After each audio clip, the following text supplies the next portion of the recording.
त गुलड़ा टिड़न था, जॾहिं सिज थो घुरे त गुलड़ा टिड़न था।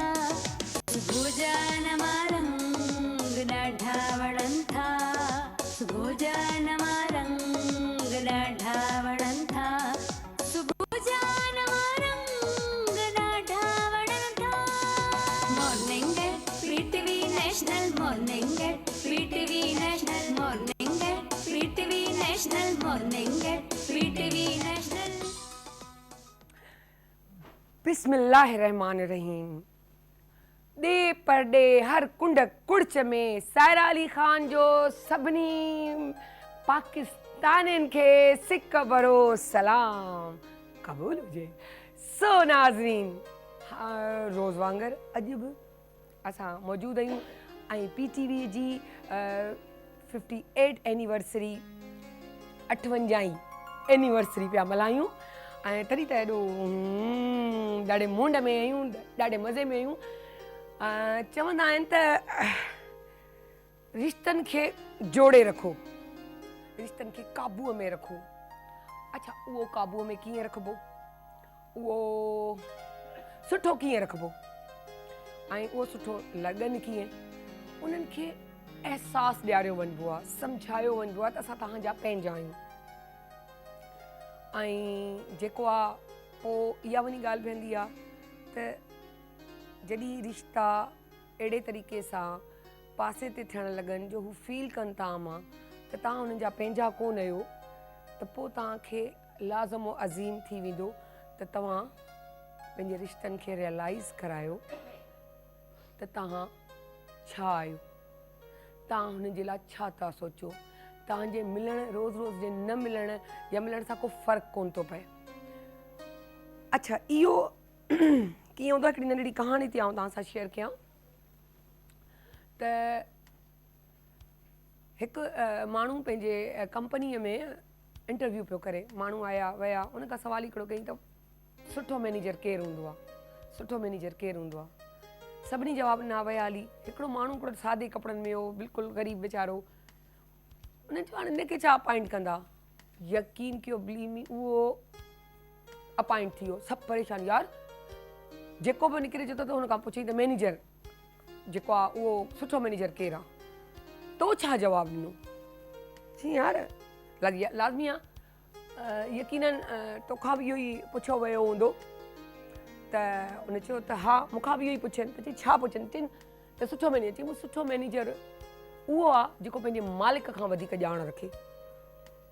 त हुन चयो त हा मालिक खां, चई हा, जंहिंखे ख़बर हुजे हुनजे नंढी वॾी ॻाल्हि जी, तकलीफ़ुनि जी, मसइलनि जी, मसाइलनि जी, परेशानी जी, पंहिंजाइप जी, हर शइ जी ख़बर हुजे, त तंहिं करे उहो मैनेजर हूंदो तॾहिं त मैनेज कंदो। जे अगरि उहो मैनेजर मैनेज न करे सघे त पोइ मैनेजर कहिड़े कम जो, पोइ त मालिक पंहिंजो कमु पाण करे न, उनखे त ज़रूरत ई कोन्हे।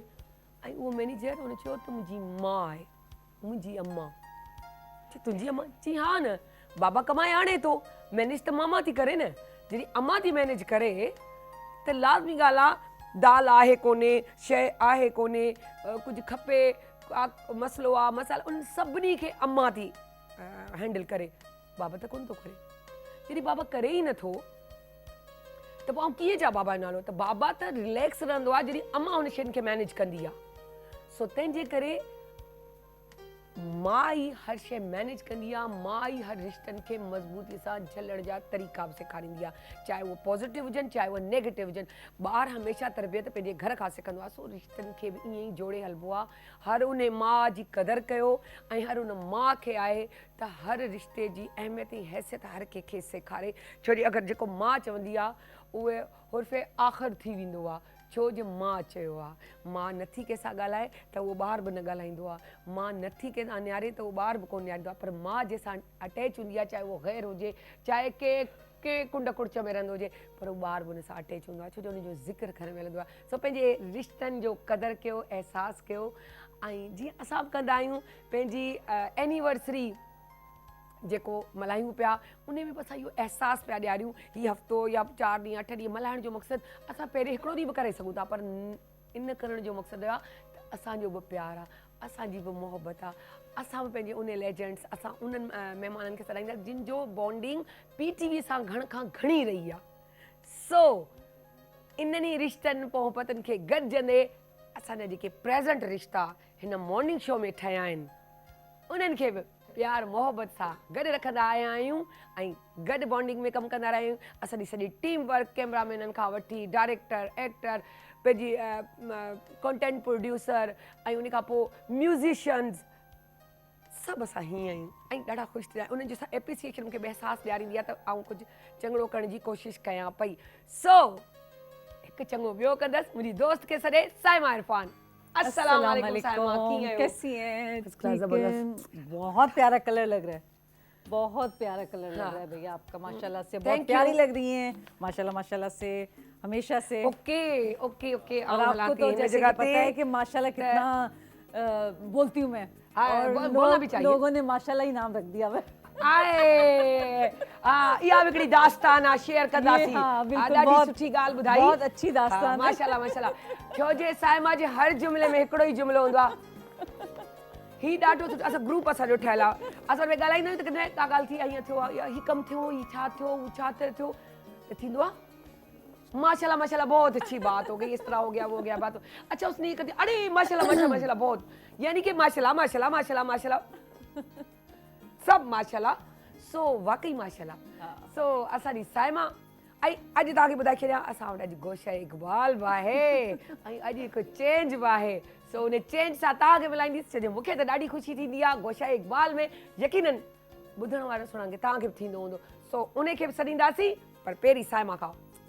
बिल्कुल, सबसे पहले तो ब्रीदिंग, एज यूजुअल ब्रीदिंग क्या है, कपालभाति।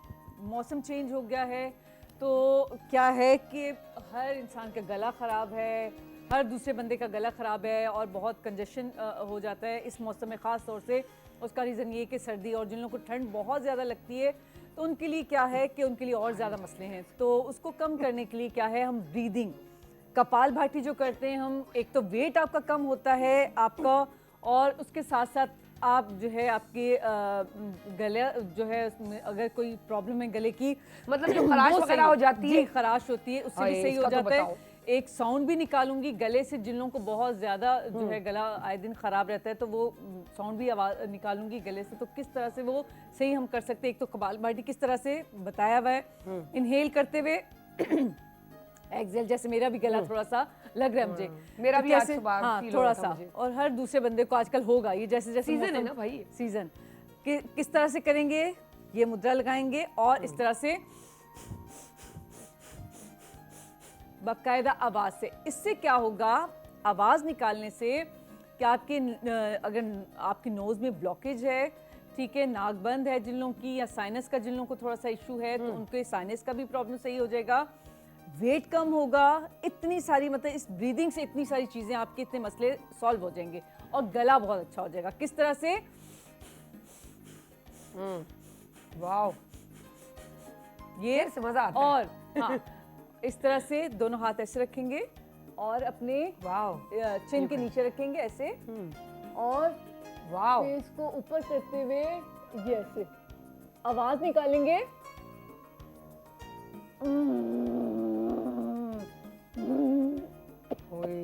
जिन लोगों को लेकिन मजा आता है, गला खराब है ना, गला खराब, और लेकिन ये सही होने की निशानी है कि अगर आपको एकदम से अच्छा जो है आपका गला अगर खराब है तो एकदम से ये आवाज चेंज हो जाएगी, इसका मतलब ये कि आपका गला सही हो रहा है। ठीक है, 2 से 3 बार करेंगी, पहली बार करेंगी थोड़ा सा मसला होगा, सेकंड टाइम करेंगी, थर्ड टाइम करेंगी तो आपकी आवाज सही हो जाएगी। जैसे कि मेरी आवाज मेरी पहले सही नहीं थी, मुझे खुद फील हो रहा था, गले में खराश लग रही थी, अभी देखिए। अच्छा, ये दिन में कितनी बार करना चाहिए? ये आप जब जब आपको टाइम मिले, और मतलब जब भी फारिग बैठे टीवी हाँ, देख रहे हैं, फारिग बैठे बातचीत चल रही है तो बिल्कुल। और इसी तरह से नीचे इनहेल, ऐसे इनहेल देन एक्सहेल। इससे क्या होगा, एक तो आपका गला सही होगा, गले की खराश सही होगी, और इसके साथ साथ जब आप इस तरह से करते हैं नीचे सर करके, तो आपने देखा होगा कि ये आपकी गर्दन में कितना ज्यादा जो है स्ट्रेस है, कि आप इस तरह से करते हुए बिल्कुल आप रिलैक्स हो जाते हैं करते हुए। इससे क्या है कि आपकी पूरी जो वजन है आपके सर का तो आपको यहाँ फील होगा, तो इससे बहुत रिलैक्सेशन जो है फील होगी। और इसके साथ साथ ये कि और भी बहुत सारी एक्सरसाइज हैं कि जो आपके गले को सही करती हैं। इसके साथ ये जो है और वेट कम करती हैं। ये देखिए, ये मुद्रा मैं पहले ही बता चुकी हूँ, ये समझो टिप ऑफ द डे भी समझ लें कि ये मुद्रा है, ये रिंग फिंगर है, इसको आपने क्लोज करना है। मुंदरियां। हाँ बिल्कुल। और इसके साथ आपने अपने थंब को जो है ये रिंग के ऊपर, ये थंब के ऊपर, इसके फिंगर के ऊपर रखना है इस तरह से, और अपनी बैक स्ट्रेट रखनी है, और आपने आपकी टमी टक होनी चाहिए, आपकी जो है स्पाइन बिल्कुल स्ट्रेट होगी, तो ये ज़्यादा वर्क करेगा। और आपने इसको दिन में 45 मिनट्स करना है। इसको डिवाइड कर सकते हैं, आपने कभी 5 मिनट कर लिया, कभी 10 मिनट कर लिया, जितना आपके पास टाइम है आप उसके हिसाब से डिवाइड कर सकते हो। थोड़ा थोड़ा आगे इसका इंप्रूवमेंट आती रहेगी, फेस पे नजर आता रहेगा, तो लाभ से बात आप करते रहेंगे। बिल्कुल बिल्कुल। सो क्या बता रही हैं आज आप हमें टिप ऑफ द डे? एक तो ये है कि आप वेट अपना मुद्रा के थ्रू आप जो है कम कर सकते हैं। हाँ, तो ये मुद्रा के थ्रू, ये मैं अमूमन देखती हूँ इस तरह करके। हाँ, ये है। और इसके साथ जो ये तो वेट लॉस का हो गया, और एक मुद्रा और है, ये देखिए, ये गले के लिए है। और यहाँ पे मैंने एक हमारे भाई हैं, उनको मैंने बताया, यकीन करें उनका गला तकरीबन 1 मिनट में 2 मिनट में सही हो गया। ये देखिए, ये राइट आपका हैंड है, ये अपना थंब यहाँ पे रखा, और ये जितने मेरे देखने वाले हैं, और अगर साथ करेंगे, तो अगर आप भी करेंगे तो आपको खुद फील होगा कि आपका गला जो है एकदम से उसको सुकून मिल जाएगा, और जैसे कोई चीज़ यहाँ से नीचे जा रही है, इस तरह से आपको फील होगा, आपका गला बिल्कुल सही हो जाएगा। और जो हमारे तबले वाले भाई बैठे हुए हैं, उनको भी पता होगा कि ये जो है, ये करने से यकीन कर सुर बहुत अच्छा हो जाता है, आवाज़ बहुत अच्छी हो जाती है, और बहुत सुरीली आवाज़ हो जाती है। ठीक है, हमारी तो इतनी नहीं है, लेकिन ये कि जिन लोगों को चाहिए। अच्छा, ऐसे ये जो चीज आप बता रही हैं, पता है क्या फील हो रहा है? वो होता है ना, इसके साथ कनेक्शन मिला कर, और ये तार यूं कर दो तो ये ऐसी भी चल जाएगा, तो ये लाइट भी बन जाएगी, तो ये पंखा भी चलना शुरू हो जाएगा, तो किचन में भी इस तरह का ये काम हो जाएगा। तो ये अंदर से भी जो हमारी रगें, जो नसें जो होती है ना, उनका कंट्रोल हाथों में होना चाहिए, समझ आनी चाहिए कि कौन सी चीज कहाँ से निकल रही है, जिसको यूं दबाने से, यूं करने से, प्रेशर पॉइंट्स हैं, बिल्कुल प्रेशर पॉइंट्स हैं, प्रेशर पॉइंट्स, बिल्कुल उनको करने से बिल्कुल बिल्कुल सही कह रही है। बिल्कुल, ये इसकी मिसाल ऐसे है जैसे एक स्विच बोर्ड लगा हुआ है, पूरे घर में लाइट आ रही है, जहां जहां आपको लाइट की जरूरत है वही हम बटन दबाएंगे तो वो लाइट वहां की जलेगी। सेम ऐसे हमारे हाथों की भी जो पोजीशन है, जो मैं बताती हूँ, मुद्रास बताती हूँ, ये बिल्कुल वो बटन के काम करते हैं कि जहां जिस जगह पे जिस चीज की जरूरत होती है, वो वहां पे वो वर्क करता है। मच यार साइमा, आई आऊं मेरी जगह देती हला त मुखे खबर के मुंजी। ओके, सो पहिरीं जगह ते आऊं अची चुकी आहियां, ऐं हसमुख भाई मुंहिंजी चांहि में खणी आयो आहे, त हसमुख भाई तव्हांखे इजाज़त आहे मुंहिंजी चांहि खणी अचो। जेकर अड़े वाह, हसमुख भाई पुठियां पुठियां पिया अचनि मूं वटि, वाह, हिते रखी छॾियो। अच्छा, हाणे असांजो सेगमेंट आहे गोशे इक़बाल। अल्लाह इक़बाल जो सालगिरह जो महीनो आहे, तव्हांखे ख़बर आहे, असां हिनखे मल्हायूं पिया हर वीकेंड ते। असां अरबा जो ॾींहुं जेको आहे हिकिड़ो मख़सूस करे छॾियो आहे। अॼु बि असां वटि ॾाढा सुठा महिमान आहिनि, पर आउं तव्हांखे टॉपिक ॿुधाईंदी हलां त अॼु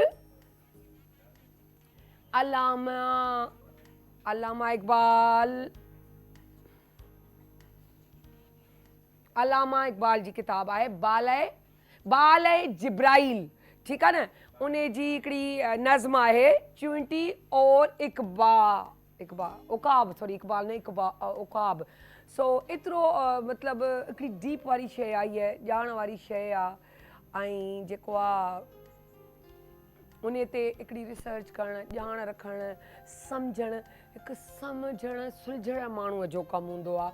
सो माशाल्लाह तव्हां असां वटि ॾिठो त अॼु असां वटि हिकिड़ो चेंज महिमान आहे, ऐं उहे बि माशाल्लाह पंहिंजी इन शइ ऐं पंहिंजी इन काविशुनि में वॾो उबूर हासिलु कनि था, ऐं राइटर आहिनि, रिसर्चर आहिनि, शाइर आहिनि, निजी पंहिंजो चैनल सां वाबस्ता आहिनि, ऐं जेको आहे अॼु असां उन्हनि खे स्पेशली दावत ॾिनी आहे त अल्लामा इक़बाल ते जेको आहे बाले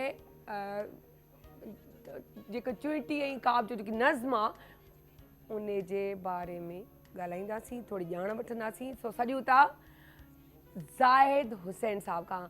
सर अस्सलाम वालेकुम, अचो।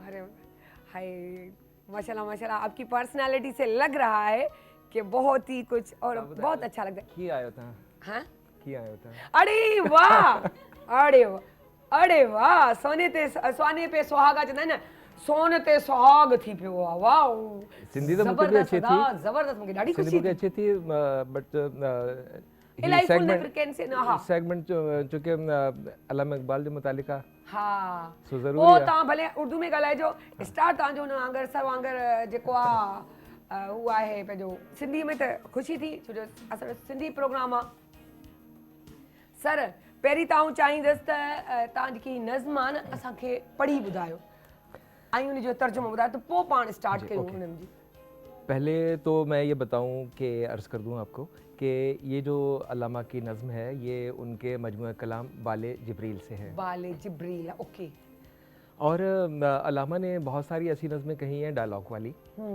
और उन नज़मों का जो बुनियादी फ़लसफ़ा है वो किसी एक बात को उसकी अच्छाइयाँ और बुराइयाँ मुकम्मल तौर पर वाज़ेह करना है।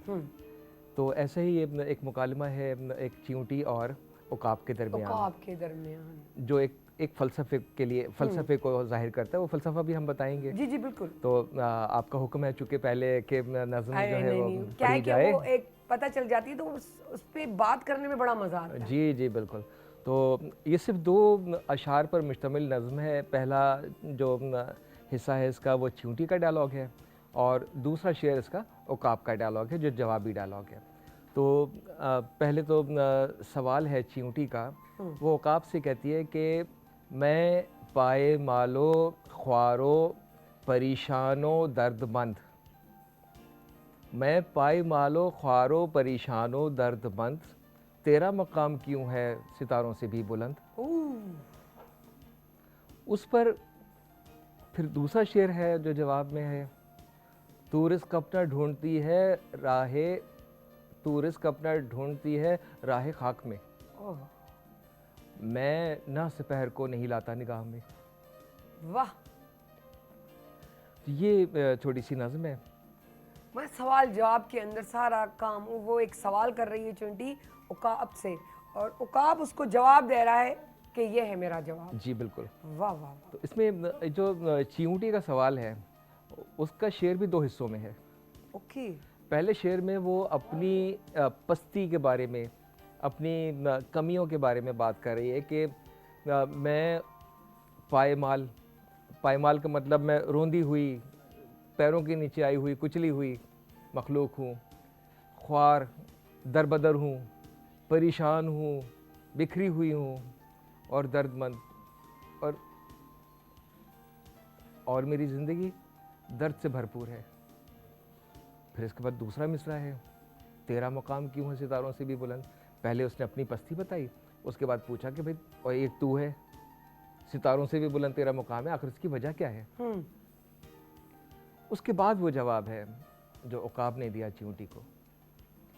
उसने कहा कि तू रिज़्क़ अपना ढूंढती है खाक राह में, कि तू इसलिए पस्त है कि तू ज़मीन में जिसमें तू कह रही है कि मुझे पायमाल कर दिया गया है, तो उसी में तो अपना रिज़्क़ ढूंढती है। और मैं नह सपहर को नहीं लाता निगाह में। फ़ारसी में नह कहते हैं नौ को और सपहर कहते हैं आसमान को। ओके। आमतौर पर हमने अभी तक 7 आसमानों के बारे में सुना है, हफ्ता आसमान। हाँ, बिल्कुल। लेकिन अल्लामा इकबाल ने इस जवाब में कहा है कि मैं नह सपहर को नहीं लाता निगाह में, मैं 9 आसमानों को भी जो है वो निगाह में नहीं लाता, उस पर भी मेरे लिए कोई अहमियत नहीं है, मैं उड़ता जाता हूँ। अब इसका मतलब सोच बुलंद है। सोच बुलंद है। That is the main philosophy of that poem. Exactly. कि तू नीचे की तरफ सोचती है, तू सोचती नहीं, तू उम्मीद रखती नहीं, तू आस रखती नहीं, तो तू कैसे कामयाब हो सकती है। दूसरा इसका जो एक इशारा, खास इशारा है, वो है बुलंद किरदारी पर। सोच अच्छी, सोच अच्छी वही रखेगा जिसका किरदार बुलंद होगा। वाह वाह। जिसकी निगाह बुलंद होगी। जी सही ना। निगाह बुलंद सुखन दिल नवाज जहाँ पुरसोस, यही है रख्त सफ़र मीरे कारवां के लिए। तो जो क़यादत करती, जो आगे जाने वाले लोग होते हैं, उनको अपनी नज़र, अपनी निगाह बुलंद रखनी होती है। एग्जैक्टली। जिसको लीड करना है। एग्जैक्टली। तो उनको ये सोच भी वसी रखनी है। जी, ये इसका बेसिक मैसेज है। अच्छा, अल्लामा इकबाल की एक बड़ी ख़ास बात यह है कि उन्होंने इस किस्म की एक नहीं बहुत सारी नज़में कही। चींटी के अलावा इब्लीस और जिब्रील भी है और दीगर हैं। इसमें शिकवा जवाब शिकवा वो इसकी एक आला मिसाल है। होता यह है कि शायरी में जब आप अपना ख्याल लेकर चलते हैं और उसके बारे में दलाइल देते हैं, वो होती है कुदरत कलाम। सही है, कादिरुल कलाम शायर। लेकिन आप लेके चलते हैं एक ख्याल के बारे में, पहले नेगेटिव फिर पॉजिटिव, दोनों चीज़ें देखते हैं। अब आप कुदरत कलाम से बाहर निकल गए, अब आप आ गए फ़िलासफ़ी में। फ़लसफ़ा किसी भी चीज़ की अच्छाई बुराई दोनों को देखता है। एग्जैक्टली।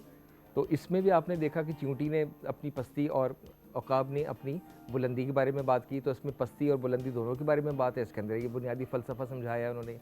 इसी तरीके से जैसे अल्लामा की दूसरी नज़्म थी शिकवा जवाब शिकवा, उसमें भी एक तरफ इंसान का शिकवा है और दूसरी तरफ फिर उसके बाद उसका जवाब भी है। तो ये बुनियादी तौर पर फ़लसफ़े से मुतालिक की नज़में हैं। बुनियादी फ़लसफ़े जो छोटे छोटे रमूज़ अल्लामा ने अपनी शायरी के ज़रिए जो समझाए हैं, उनमें से ये एक नज़म है चींटी और औकाब। अगर इसको ओवरऑल इस में जो मैं समझ रही हूँ, हो सकता है लादमी हम कम अक्ल कुल तो है नहीं, और इतनी लादमी और जो जिते ना हमारे सिंधी में बड़ी अच्छी मिसाल है, जैन जो कम उन्हीं ते सांझे, उर्दू में भी बल्कि यही है कि जिसका काम उसी पे सांझे। तो सही बात है, जो जिस पे उजबूर हासिल करता है आप उसका नहीं करते। एक अगर डिज़ाइनर है तो आप उससे मोची का काम नहीं ले सकते, बिल्कुल ठीक है ना। तो फैक्टेबल बात है। हम हमारे पास भी ये है कि हम अगर होस्ट हैं तो मैं एक अलग किस्म की होस्ट हूँ, आप एक अलग किस्म के होस्ट हैं। फैक्टेबल बात है ना। अब राइटर की सोच, राइटर का समझना एक अलग चीज़ है। वो उस बारीकी से, उस सोच से, उस फ़लसफ़े से सोचता है जो फ़लसफ़ा उसके अंदर होता है। एग्जैक्टली असल सारी चीज़ें प्रेजेंटेशन की। एग्जैक्टली। ठीक है ना, आप जो कुछ प्रेजेंट कर रही हैं, आप बोलकर प्रेजेंट कर रही हैं। हाँ, शायर लिखकर प्रेजेंट कर रहा है। ये भाई बैठे हैं इतना म्यूजिशियन खूबसूरत ये तबला बजा रहे हैं, वो हर अपने कीबोर्ड पर अंदाज हैं। में। वो सबका अपना एक और ये सब मिलकर एक नई प्रोडक्शन बन रही है। बिल्कुल ठीक है बिल्कुल ना? सही। ये सब इजहार के जरिए हैं, बिल्कुल इजहार का जरिया है। बहुत अच्छी बात। तो उससे मुझे थोड़ा ये फील हुआ है कि इंसान को अपनी सोच हमेशा बुलंद और ईमान और यकीन रखना चाहिए कि वो जो ज़ात है जिसकी बुलंदी पे मैं उड़ रहा हूँ, तो वो मुझे गिरने नहीं देगा। जी, इसमें हाँ एक चीज़ और भी है। जी जी जी। सिर्फ सोच नहीं है, ओके, अमल भी है। एग्जैक्टली। अमल तो मस्ट है ना, कहते हैं अमल का दावा नियत पे है। नियत आपकी बन जाए तो काम हो ही जाता ये है। जो परवाज़ है, हाँ, वाज कहते हैं उड़ने को, और परवाज़ वो होती है परों के जरिए की जाए। परों के जरिए करिए। ठीक है ना। तो परों के जरिए उड़ना जो है वो परवाज़ कहलाता है। सही। शहबाज जो है सिंधी ज़ुबान में बे तब्दील हो जाता है वाव के साथ, या वाव तब्दील हो जाता है बे के साथ। हिंदी में भी ऐसा ही है। तो बेसिकली शहबाज है ये जो शहबाज बना है, यानी उड़ने वालों का शाह, शहबाज। शहबाज बहुत बाज जो परिंदा है वो शाहीन ही है ना, उड़ने वाला। शहबाज उड़ने वालों का शहंशाह। वाह वाह वाह वाह वाह। तो ये एक चीज़ है कि वो उड़ता है, खाली फ़लसफ़ा नहीं समझाता कि तुम्हें ऊंचा उड़ना चाहिए, बल्कि वो उड़कर दिखाता है। और वहीं से आता है। अच्छा, बाज़ वक़्त हमारा ये भी है कि हमारी सोच तो बुलंद है बहुत से लोगों की, और वो चाहता भी है उड़ना। कभी हमारे वसाइल नहीं होते, हमारी मजबूरियाँ होती हैं। क्योंकि इस जो शेर की मीनिंग है, आदमी इकबाल ने यहाँ के एटमॉस्फेयर को देखते वो चीज़ को बात रखी है। फिर वहाँ वो परिंदों के ज़रिए भी अगर हम कहें तो वो चीज़ ज़ाहिर की गई है कि दुनिया में एक गरीब है, उसकी सोच और पस्त होती जाती है क्योंकि तो मैं गरीब हूँ। लेकिन कोई एक ऐसा भी गरीब होता है जो चाहता है मैं बुलंदियों को छूं, लेकिन चढ़ता है गिरता है, चढ़ता है गिरता है। अगर वो बार बार गिरता है तो मायूस हो जाता है। तो उसके बारे में बताएं कि उसको अपनी उस सोच को बरकरार कैसे रखना चाहिए आगे जाने के लिए। देखिए, सबसे पहली चीज़ तो ये है कि आपको अपने अंदर से मायूसी का एलिमेंट जो है उसको एलिमिनेट करना चाहे होगा। वो 100 दफ़ा हो जाए मायूसी। आपने, मुझे याद है कि मैं अपने बचपन में एक हमारा नज़म बल्कि सबक था लिंकन और चींटी।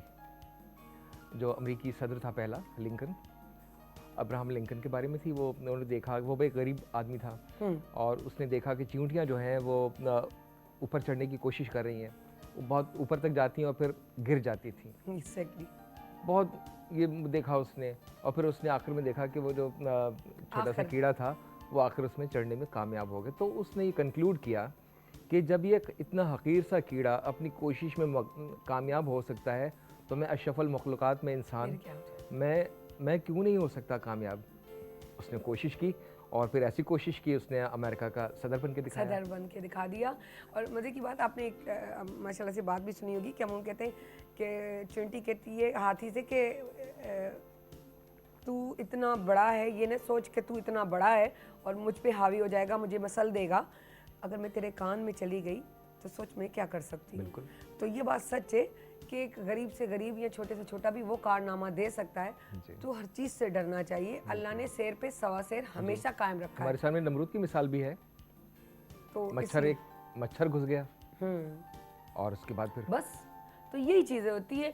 सो ॻाल्हियूं हलंदियूं रहंदियूं, कचहरियूं हलंदियूं रहंदियूं ऐं अञा बि ॼाण हासिल कंदासीं। सो वठूं था हिकु नंढड़ी साई अचूं था वरी वॾी साई खणनि।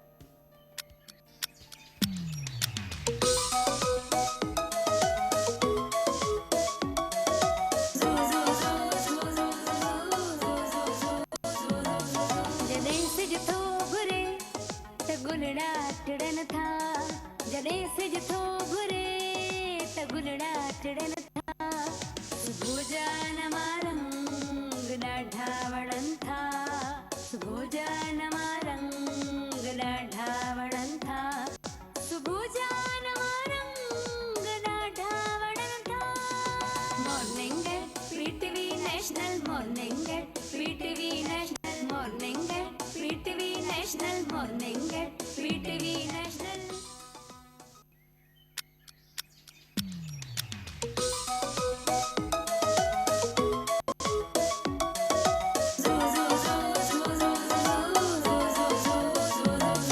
जॾहिं सिज थो घुरे त गुलड़ा टिड़न था, जॾहिं सिज थो घुरे त गुलड़ा टिड़न था।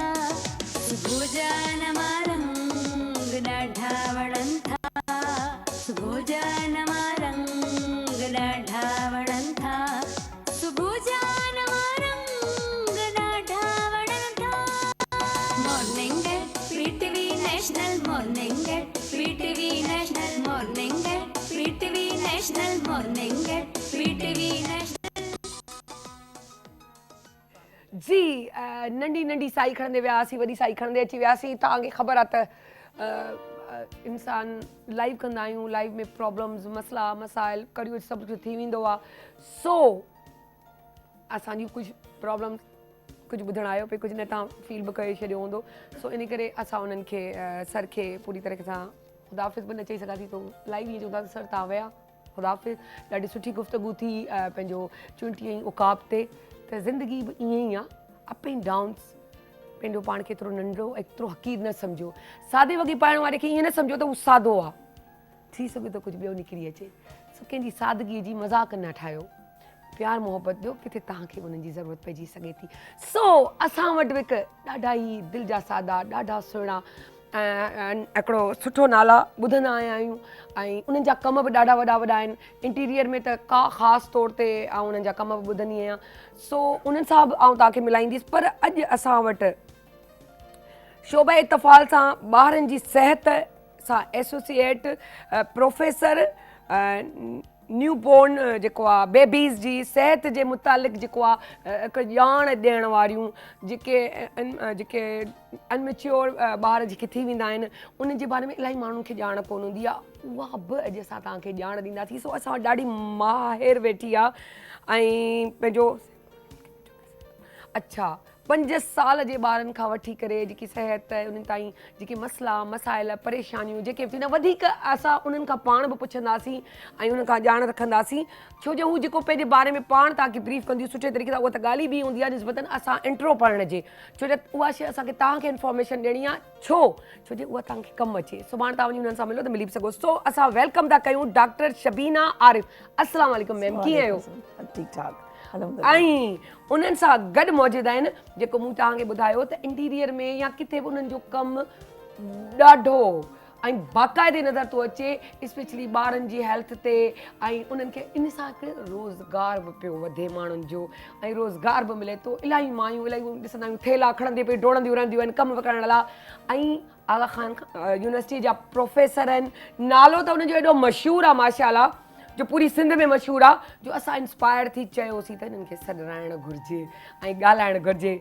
जी, शोभा इतफ़ाल सां चाइल्ड हेल्थ जा प्रोफेसर आहिनि ऐं सेंटर ऑफ एक्सीलेंसी ऐं इन वुमेन एंड चाइल्ड हेल्थ, ठीकु आहे, आगा खान यूनिवर्सिटीअ में एसोसिएट आहिनि ऐं उनजे अलावा सिहत आमा जा माहिर बि आहिनि ऐं ॾाढी तहक़ीक़ कई अथनि, वधीक ॼाण हिननि खां असां पुछंदासीं। सो वेलकम था कयूं डॉक्टर साजिद शब्बी बशीर सूफ़ी, हालांकि मशहूरु आहिनि साजिद सूफ़ीअ जे नाले सां। सो अॼु मूंखे ख़बर पई त बशीर बि आहिनि। सो अस्सलाम वालेकुम सर, कीअं आहियो? सर सिंधी सम्झ में ईंदी आहे? आहे सही, इहा आवाज़ जी ॻाल्हि करे इंटीरियर में जो हेॾो कमु कयो तव्हां सिंधी न सम्झ में अचे, इहो थी नथो सघे।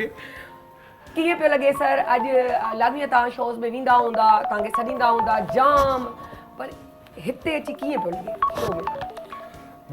थैंक यू जी, महिमान जो फोन जायज़ हूंदो आहे, हा भले ऑफ करे सघो था। जी सर। सॉरी, हाँ जी, बड़ी मेहरबानी आपने हमें बुलाया यहाँ पे। जी नहीं सर, आपकी मेहरबानी। आप इतनी कहते हैं टफ टाइम में किसी को टाइम देना बहुत मुश्किल बात है, क्योंकि जिस तरह आप इंसान की पोस्ट बढ़ती है, हम कहते हैं हाँ भाई पोस्ट बढ़ गई है, लेकिन वो जो पोस्ट बढ़ती है वो रिस्पॉन्सिबिलिटीज़ भी लाती है और ज़्यादा मतलब परेशानियाँ भी लाती है कि इसको भी मैनेज करना है, इसको भी मैनेज करना है। मेन चीज़ हमें जो हमसे ऊपर है उनको भी मैनेज करना है, तो ये सिस्टम के हिसाब से। सो आज हमारा है कि 5 साल तक के बच्चों की जो प्रॉब्लम्स, जो परेशानियाँ, जो स्पेशली आप काम भी उस पर कर रहे हैं, उसके बारे में हमारा टॉपिक है कि हम उनसे पूछें। इनमेच्योर बेबीज़ का है, तो मैं समझ तो पहले स्टार्ट मैम आपसे कर लेते हैं कि ये जो इनमेच्योर आप बेबीज़ सिंधी में सवाल पूछ सकती हैं, मुझे सिंधी समझ आती है और थोड़ी बहुत बोल भी लेती है। अरे इहो त ॾाढी सुठी ॻाल्हि। अच्छा, इनमेच्योर जेके बेबीज़ थींदा आहिनि उन्हनि ते ॾाढो प्रॉब्लम्स थींदियूं आहिनि, जी, त उन जे बारे में आऊं चाहियां थी त तव्हां। ठीक है। सो फर्स्ट ऑफ ऑल बहुत बहुत शुक्रिया तव्हां असांखे खंडी इनवाइट आया, कयो। इनवाइट कयो। और पहले तो ये हम समझ लें कि प्रीमेच्योर या इमेच्योर बेबीज़ कौन होते हैं, राइट? तो ये वो बच्चे होते हैं जो वक्त से पहले पैदा हो जाते हैं। तो नॉर्मली जो हमल होता है वो 9 महीने का होता है जी। इसमें ऐसा होता है कि या तो माँ को कोई प्रॉब्लम हो जाती है या बच्चे को कोई प्रॉब्लम हो जाती है, जिसका करके ये बच्चे जल्दी पैदा हो जाते हैं। और क्योंकि ये जल्दी पैदा होते हैं तो इनके अंदर ये सलाहियत नहीं होती कि ये आप ही तौर पे अपने टेम्परेचर, अपनी फीडिंग, माँ का दूध छाती से लेना और अपने आप को महफूज रखना वो कर नहीं सकते। और इसकी वजह से और इनको सांस में भी बहुत दिक्कत होती है, क्योंकि इनके जो लंग्स होते हैं, फेफड़े होते हैं, वो मैच्योर नहीं होते हैं और ये आम बच्चों की तरह बाहर निकल के खुद सांस नहीं ले पाते, इनको सपोर्ट की ज़रूरत होती है। तो कुछ ऐसी प्रॉब्लम्स होती हैं जो with in first few days जो है वो होती हैं, जैसा कि सांस की दिक्कत, टेम्परेचर कंट्रोल, ऐसे बच्चे ठंडे हो जाते हैं, हाइपोथर्मिया में चले जाते हैं और इनको जाहिर सी बात है ये छाती से दूध नहीं पी पाते, तो इनको हमें ख़ास ज़रिए से नलकी डाल के दूध पिलाना होता है। और ऐसे बच्चों को उमूमन नर्सरी में रखा जाता है जब तक कि उसका टाइम पूरा ना हो, जब तक उसका टाइम पूरा ना हो, जब तक बच्चा इस काबिल ना हो कि वो किसी डेंजर में ना हो, उसकी ज़िंदगी को कोई ख़तरा ना हो, उसके सांस में कोई मसला ना हो। तो ये कुछ ऐसी बीमारियां हैं जो शुरू के दिनों में होती हैं, सांस का मसला, अनाज का फीडिंग का मसला। फिर कुछ मसले होते हैं जो लेटर ऑन होते हैं, जिसमें मैं ज़रूर बोलना चाहूँगी, क्योंकि बहुत सारे लोग डिस्चार्ज हो जाते हैं, आके अपना इलाज भी करा लेते हैं, लेकिन फिर जब लेटर ऑन 1 माह की उम्र में, 2 माह की उम्र में ऐसे बच्चों के आँखों का मुआयना बहुत ज़रूरी है। हम इस बीमारी को ROP कहते हैं, रेटिनोपैथी ऑफ प्रीमेच्योरिटी। ये बच्चे अगर इनके आँखों का मुआयना इसलिए ज़रूरी है, जो पर्दा है हमारा पीछे रेटिना जिसको हम कहते हैं, इन बच्चों में कभी कभी गिर जाता है, निकल जाता है, तो उसका मुआयना करना, और वो भी स्पेशलिस्ट होते हैं, आई स्पेशलिस्ट होते हैं ख़ास तौर पे जो इसका मुआयना करते हैं, और फिर अगर तो वहाँ प्रॉब्लम है तो उसकी ट्रीटमेंट करते हैं, उसका इलाज करते हैं। और ऐसे बच्चों को कम से कम 2 साल की उम्र इन बच्चों को ख़ास तौर पे माँ का दूध मिलना पहले 6 माह में बहुत ज़रूरी है इनकी दिमागी और जिस्मानी नशोनुमा के लिए। तो ये कुछ प्रॉब्लम्स हैं जो इन वक्त से पहले बच्चों में होती हैं। ॾाढी सुठी ॻाल्हि ऐं ॾाढी इंफॉर्मेटिक जेकी ॻाल्हि आहे उन्हनि मैम ॿुधाई आहे। सर खां पुछंदासीं की सर जेको 1 खां 5 साल जी जेकी उमिरि हूंदी आहे उसमें जो है स्पेशली कॉमन जो कहीं बीमारियां हैं वो कौन सी होती हैं? सही, पहले तो आपका दोबारा शुक्रिया जी, आपने हमें बुलाया। जैसा कि आप जानते हो आखान यूनिवर्सिटी हॉस्पिटल एक तो हमारा यहाँ पे क्लिनिकल सर्विसेज है, उसके साथ साथ जो हमारा एकेडमिक प्रोग्राम्स है। तो according to vision of university leadership और चांसलर एक हमारा और काम है जो कि हम कह लें कि पब्लिक सर्विसेज और रिसर्च, जिसमें हम बड़े अरसे से काम कर रहे हैं और काम इसलिए कर रहे हैं ताकि हम लोकल कंटेस्ट में एक एविडेंस जनरेट कर सकें वो कॉमन बीमारियों के लिए जो कि हमारे मुल्क में बड़ी कॉमन है या दूसरे हमारे जैसे जो मुल्क हैं जो तरक्की कर रहे हैं उनमें बड़ी कॉमन है। और फिर वो उससे जो नताइज हमें मिलें वो नताइज लेके तो हम जो पॉलिसी मेकर्स हैं, गवर्नमेंट्स हैं और अदारे हैं उनको इन्फ्लुएंस कर सकें कि ये जनाब एविडेंस है और इस पे आप ये काम आगे करें। हाँ। तो ये एक हमारा समझ लें कि काफ़ी थ्रू आउट पाकिस्तान बड़ा एक्सटेंसिव नेटवर्क है जो कि हम कम्युनिटी बेस्ड की रिसर्च कर रहे हैं।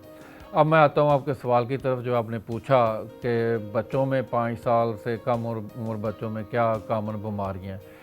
सबसे पहली बीमारी तो वो है जो समझें कि जड़ है बहुत सारी बीमारियों की, वो है ग़िज़ाई कमी का करके वज़न का कम होना, कद का कम होना। ये हमारे मुल्क का एक बहुत बड़ा मसला है। हमारे कोई 40% बच्चे उनका कद छोटा है, इसी तरह कोई 10 से 15% बच्चे वो हैं जिनका वज़न ही कम है बेचारों का।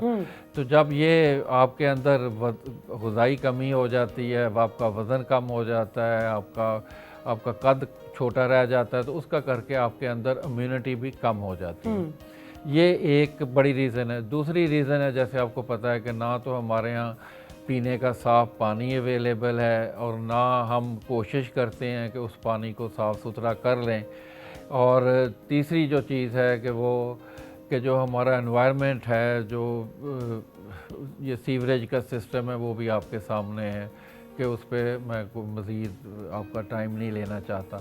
तो ये एक बेसिक वजह है जिसका करके क्या होता है कि बच्चों में एक तो ये दस्त की जो बीमारी है, डायरिया है, उसके साथ टाइफाइड बुखार है वो बहुत ज़्यादा है। ये दोनों बीमारियां ऐसी हैं जो कि खाने पीने की चीज़ों से होती है, खाने पीने की चीज़ों के साथ जरासीम पेट में जाते हैं और ये दोनों बीमारियां होती हैं। और फिर होता क्या है कि बार बार बच्चों को दस्त होते हैं जिसका करके उनमें और जो नशोनुमा है वो रुक जाती है या उसमें समझे कि बड़ा बुरा एक असर पड़ता है कि इस ये दस्तों की बीमारी का करके। दूसरी जो बड़ी बीमारी है वो समझ लें कि जो कि छाती की बीमारियां हैं, गले की बीमारियां हैं, नज़ला ज़ुकाम, गले का ख़राब होना, नमूनिया, ये दूसरी एक हम समझें कि हमारे पास बहुत एक कॉमन बीमारियों में है। तीसरी जो है कि हमारे यहाँ एक और बड़ा मसला है कि एलर्जी बहुत ज़्यादा है, जिनका करके दमा होता है। कुछ दरख्त ऐसे हैं, कुछ आपको पता है कि जितनी अच्छा मालूम भी हो तो भी हम वो दरख्त उगाते जाते हैं जबकि हमें पता है कि चीज़ पर ये जल्दी उग जाता है ना, इसलिए हम लगा देते हैं। हाँ, वो बहुत सारे दरख्त ऐसे हैं जो कि बड़े जल्दी लग जाते हैं। कराची में एग्जाम्पल है, बहुत सारे एक दरख्त लगे। सर हैदराबाद में भी यही हालत है, वहाँ भी हर जगह ये आप दरख्त हटा दें तो कहते ये जल्दी उग जाते हैं ना, तो लगा रहे हैं हम लोग। तो इस्लामाबाद में भी ऐसे ही है। तो किसी ज़माने में कुछ दरख्त पेशावर में भी लगाए गए थे इसी तरह, उसके बाद में पता चला कि उसके साथ एलर्जी के पेशेंट ही बहुत बढ़ गए थे। तो हमें सारी चीज़ें एक जब तक कोऑर्डिनेशन नहीं हो, सिस्टम कोई एस्टेब्लिश नहीं हो, खूबसूरती के चक्कर में वो जिंदगियों से खेल जाते हैं। हर दरख्त देखने में बहुत खूबसूरत है लेकिन ज़रूरी नहीं है कि वो आपके लिए अच्छा भी हो। तो ये 2-3 बीमारियां जो कि बहुत कॉमन है हमारे पाकिस्तान जैसे जितने भी मुल्क हैं, वहाँ जहाँ पे भी जाएंगे आपको ये ज़रूर मिलेंगी। इसके साथ साथ हमारे पास ये हेपेटाइटिस बी है, हेपेटाइटिस सी है, इसके भी अच्छा बहुत सर, ये मरीज खसरा हैं। और चिकन पॉक्स ये भी बहुत मतलब आम हो गए हैं या बहुत से बच्चों में पाए जाते हैं, ये इसका क्या है? तीसरा मैं उसी तरफ आने वाला था। इसके अलावा हमारे पास जो ऐसी बीमारियां हैं जो कि हम ये हिफाजती टीके लगवा के जिनको रोक सकते थे, ख़त्म कर सकते थे, उनमें खसरा है, ये गले की डिप्थेरिया है, पता नहीं आप उर्दू में उसे क्या कहते हैं, पर कुछ कहते हैं, तो नहीं, तशन्नुह इज समथिंग एल्स। तो खसरा इज मीजल। अच्छा, वो एक डिप्थेरिया है, वो आजकल बड़ा कॉमन हो गया, स्पेशली ये सिंध में फ्लड के बाद। ये वो बीमारियां हैं जिनके साथ बच्चों की मौत भी हो जाती हैं और ये बचाई जा सकती हैं कि सिर्फ हिफाजती टीकों में कि आपने वो 3 डोजेज उनकी लगवानी है, वो लगवाएंगे तो अब आप इससे बचे रहेंगे। ये भी हमारे यहाँ ऑफ एंड ऑन जो है कि इनकी आउटब्रेक होती रहती है। एक और हमारे पास जो एक समझें कि एक हमारे लिए being a nation we should be shameful on that कि पोलियो, अभी तक पोलियो हमारे पास एग्जिस्ट आप मुझे, करता है। हालांकि ये मेरे सवाल बने हुए थे लेकिन अच्छी बात है, बहुत अच्छी, नहीं नहीं बहुत अच्छी मैं- इन्फॉर्मेशन दे रहे हैं तो अच्छी बात है ना सर, उसमें जरूरी नहीं कि मैं सवाल ही करूं, आप अच्छी इन्फॉर्मेशन दे रहे हैं जी। पोलियो जो है कि वो अभी तक हमारे मुल्क में है, इस साल भी हमारे पास केसेस हैं, बहुत बढ़ते जा हमारे जो सीवरेज है वहाँ पे वायरस है और वाइल्ड वायरस भी अभी तक वो कर रहा है। बेशुमार गवर्नमेंट ने एफर्ट्स की, लेकिन मसला ये है कि सारी चीज़ें अगर आप ये सोचें, अवेयरनेस भी जितनी कोशिश गवर्नमेंट कर सकती है, उन्होंने की है। ये हमारे जैसे जितनी भी ऑर्गेनाइजेशंस हैं, हाँ, मिलजुल के बहुत institution काम हैं, चल रहा है। तो वो हर कोई कोशिश कर रहा है, लेकिन अवाम का भी कोई फर्ज बनता है। एग्जैक्टली वही सब बात है। सब काम जो है कि वो गवर्नमेंट नहीं कर सकती, नॉन गवर्नमेंटल ऑर्गेनाइजेशन नहीं कर सकती, exactly. तो अवाम को भी कुछ करना चाहिए, करना देखिए- पड़ेगा देखिए ना ना, सर, वरना हो आपके नहीं घर का सकता। आपको पता होगा, मुझे नहीं मालूम होगा, तो फैक्टेबल बात है, हमें खुद अपने काम के लिए निकलना पड़ेगा, समझना पड़ेगा। बहुत सारी बेचारी लेडीज जाती हैं, उनको ऐसे इलाकों में नो गो एरिया जो कहे ना कि नो गो एरिया वो बन जाता है कि हम नहीं जा सकते, हमें डर लगता है, हमें खौफ आता है, वो हमें मारने के लिए दौड़ते हैं कि नहीं हमारे बच्चों को तुम जहर पिला रही हो, हाँ, हमें ऐसा ही हाथ है। हो गई। ऐसे ही होता है हमारी जब पोलियो के लिए टीम्स वगैरह जाती हैं तो यही प्रॉब्लम्स फेस करती हैं। आई थिंक जो डॉक्टर साजिद कह रहे हैं ये बहुत इम्पॉर्टेंट है कि सिविक सेंस एक होती है, हम सबकी इंडिविजुअल रिस्पॉन्सिबिलिटी है, वो भी हमने पूरी करनी है। सब इदारे तो काम कर रहे हैं, लेकिन जब तक हम सामने नहीं आएंगे और हम सपोर्ट नहीं करेंगे तो बहुत मुश्किल है कि पोलियो इरेडिकेट हो सके। अच्छा मैम, मैं ये समझें कि हमें एक नॉलेज मिल जाएगी, इन्फॉर्मेशन मिल जाएगी कि एक बच्चा जब बीमार होता है तो क्या ये होता है कि एक बच्चे से दूसरे बच्चे को कोई ऐसी बीमारी जो लग जाए जी स्पेशली तो हम लोग नज़ला ज़ुकाम कहते हैं, लेकिन इसके अलावा भी कुछ होती है? देखें, कुछ बीमारी ऐसी होती हैं जो सांस के ज़रिए ट्रांसमिट होती हैं, एक से दूसरे को लगती हैं। अगर मुझे कोई ऐसी बीमारी है, कोई ऐसा वायरस है जैसे फ्लू वायरस है, तो अगर मैं खांसूंगी और जो खांसने के आदाब हैं उनको नहीं फॉलो करूंगी, सामने रुमाल नहीं रखूंगी या पीछे मुंह नहीं कर लूँगी या अपनी कोनी नहीं इस्तेमाल करूंगी, तो चांसेस है कि जब मैं खांसूंगी या छींकूंगी तो जो एनवायरनमेंट है उसके अंदर वो जो जरासीम के ड्रॉपलेट्स हैं वो मौजूद होंगे।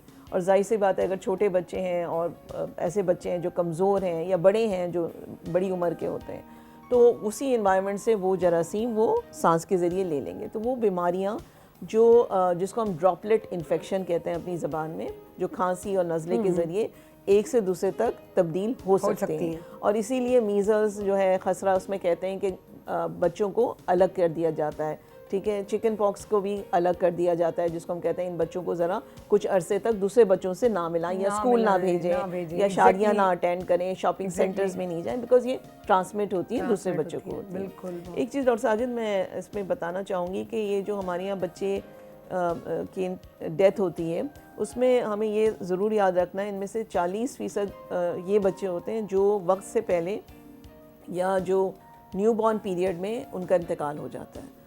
तो ये प्रॉब्लम सिर्फ़ और सिर्फ 5 साल के नीचे के बच्चों को ही नहीं है। हमारे यहाँ पाकिस्तान में अगर 1000 बच्चा पैदा होता है तो 42 बच्चे ऐसे होते हैं जो 28 दिन की उम्र में इंतकाल कर जाते हैं। तो ये एक बहुत बड़ा, पाकिस्तान वो ममालिक में शामिल है जिसकी सबसे ज़्यादा ये डेथ रेट है, न्यूबॉर्न डेथ रेट हम कहते हैं इसको। और इसकी मेन वजह ये है कि हम अपने न्यूबॉर्न्स की जो आम चीज़ें हैं, दूध पिलाना, माँ का दूध देना, सफाई का ख्याल रखना, हिफाजती टीके BCG एंड पोलियो देना, और ये मेक श्योर करना कि अगर बच्चे को सांस की बीमारी है तो उन बच्चों को इमीडिएटली डॉक्टर के साथ मतलब कंसल्टेशन करें, ताकि ये बच्चे नाजुक होते हैं, इनको अगर हम छोड़ देते हैं तो फिर इनकी डेथ हो जाती है। अच्छा मैम, ये जो कमज़ोरी पे बात चल रही थी कि बच्चा कमज़ोर हो, जिसे पैदाइशी बच्चियाँ या बच्चे जो भी होते बेबीज़, तो वो वीक होते हैं, कहते हैं कि उनके अंदर कीड़ा है, ये है, बहुत सारे, तो ये इसमें क्या चीज़ है ये?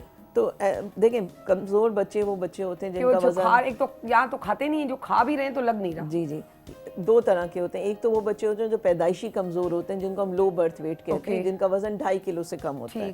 ये वो बच्चे होते हैं जो कमज़ोर होते हैं, उनको जिनको ग़िज़ा नॉर्मल से भी ज़्यादा मिलनी चाहिए। जहाँ तक ये इन बच्चों का ताल्लुक़ है, अगर इनको ग़िज़ा सही मिले, जैसे डॉक्टर साजिद ने बताया कि हमारा मसला सिर्फ ग़िज़ा भी मसला है, एनवायरनमेंट भी मसला है, पानी भी मसला है। तो ये वो बच्चे हैं जिनको ग़िज़ा मिलना सही मिकदार में, बैलेंस डाइट जिसको कहते हैं, वो ज़रूरी होता है। अगर इन बच्चों को ग़िज़ा सही तरीके से नहीं मिले तो इनके चांसेस ज़्यादा होते हैं बीमारी के, ये बच्चे ज़्यादा बीमार होते हैं। जहाँ तक कीड़ों का ताल्लुक़ है, तो कीड़ों की बीमारी बच्चों में होती है, पैदाइशी होती है? पैदाइशी नहीं होती। ये जो गंदा पानी है उससे हो जाती है, या हम अपने हाथ की सफाई नहीं करें, या हम बच्चों को वॉशरूम की जो एटिकेट्स होते हैं, आदाब होते हैं, वो ना सिखाएं, हैंड वॉशिंग की। नहीं, मैं उस बच्चे की बात कर रही हूँ जो अभी 1 साल का है, 1.5 साल का है, अभी चलना भी नहीं सीखा, या कोई छोटा सा पैदा, वो जैसे बढ़ रहा है तो पता चल रहा है कि उसको डॉक्टर्स ने, क्योंकि मेरे सामने ये केस हुआ है कि उसको बताया गया है कि कीड़े हैं, तो मैंने कहा कि ये मेरे दिमाग में घूम रही थी कि कभी भी बच्चों की बात आई तो मैं ज़रूर उनसे पूछूंगी कितनी सच्चाई है। देखें, ऐसा है कि वो जो एक और हमारे यहाँ मसला है, जो मैक्रोन्यूट्रिएंट और इनकी भी हमारे यहाँ ना बच्चों में कमी है, माँओं में भी कमी है। मसला ये है कि बच्चों में कि जब आप 6 महीने की उम्र तक ज़रूरी है कि बच्चे को सिर्फ माँ का दूध पिलाया जाए, और 6 महीने के बाद फिर उसको ग़िज़ा शुरू की जाए। और मसला ये है कि जो आपने कहा ना, खाता कुछ नहीं है, ये अगर आप किसी भी पीडियाट्रिशियन से पूछे ना, तो हर क्लिनिक में 2-4 बच्चे ऐसे ज़रूर होते हैं जो कि कमज़ोर होते हैं, और माँ आती है कि खाता कुछ नहीं है। तो मैं अक्सर माँओं से पूछता हूँ कि भाई खाता कुछ नहीं है तो ये सांस कैसे ले रहा है, जिंदा कैसे है, चल फिर कैसे रहा है, मसला क्या है? जैसे दूध ज़्यादा पीना। नहीं, हाँ, वो मसला ये है कि जब आप 6 महीने की उम्र से उसको मुनासिब ग़िज़ा नहीं देंगे, उसकी ग़िज़ा में वो सब चीज़ें जो कि हम खुद खाते हैं, चावल मतलब है, बड़ा रोटी टाइम देना है, पड़ता है बोटी बच्चों है, को, जी। तो अगर आपने उसे सिर्फ दूध खिला देना है, चॉकलेट छुड़ाने दे के लिए देनी है, फीडर दे दो। हाँ, चिप्स दे देना है, तो वो फिर होता यह है कि बच्चों में हो जाती खून की कमी।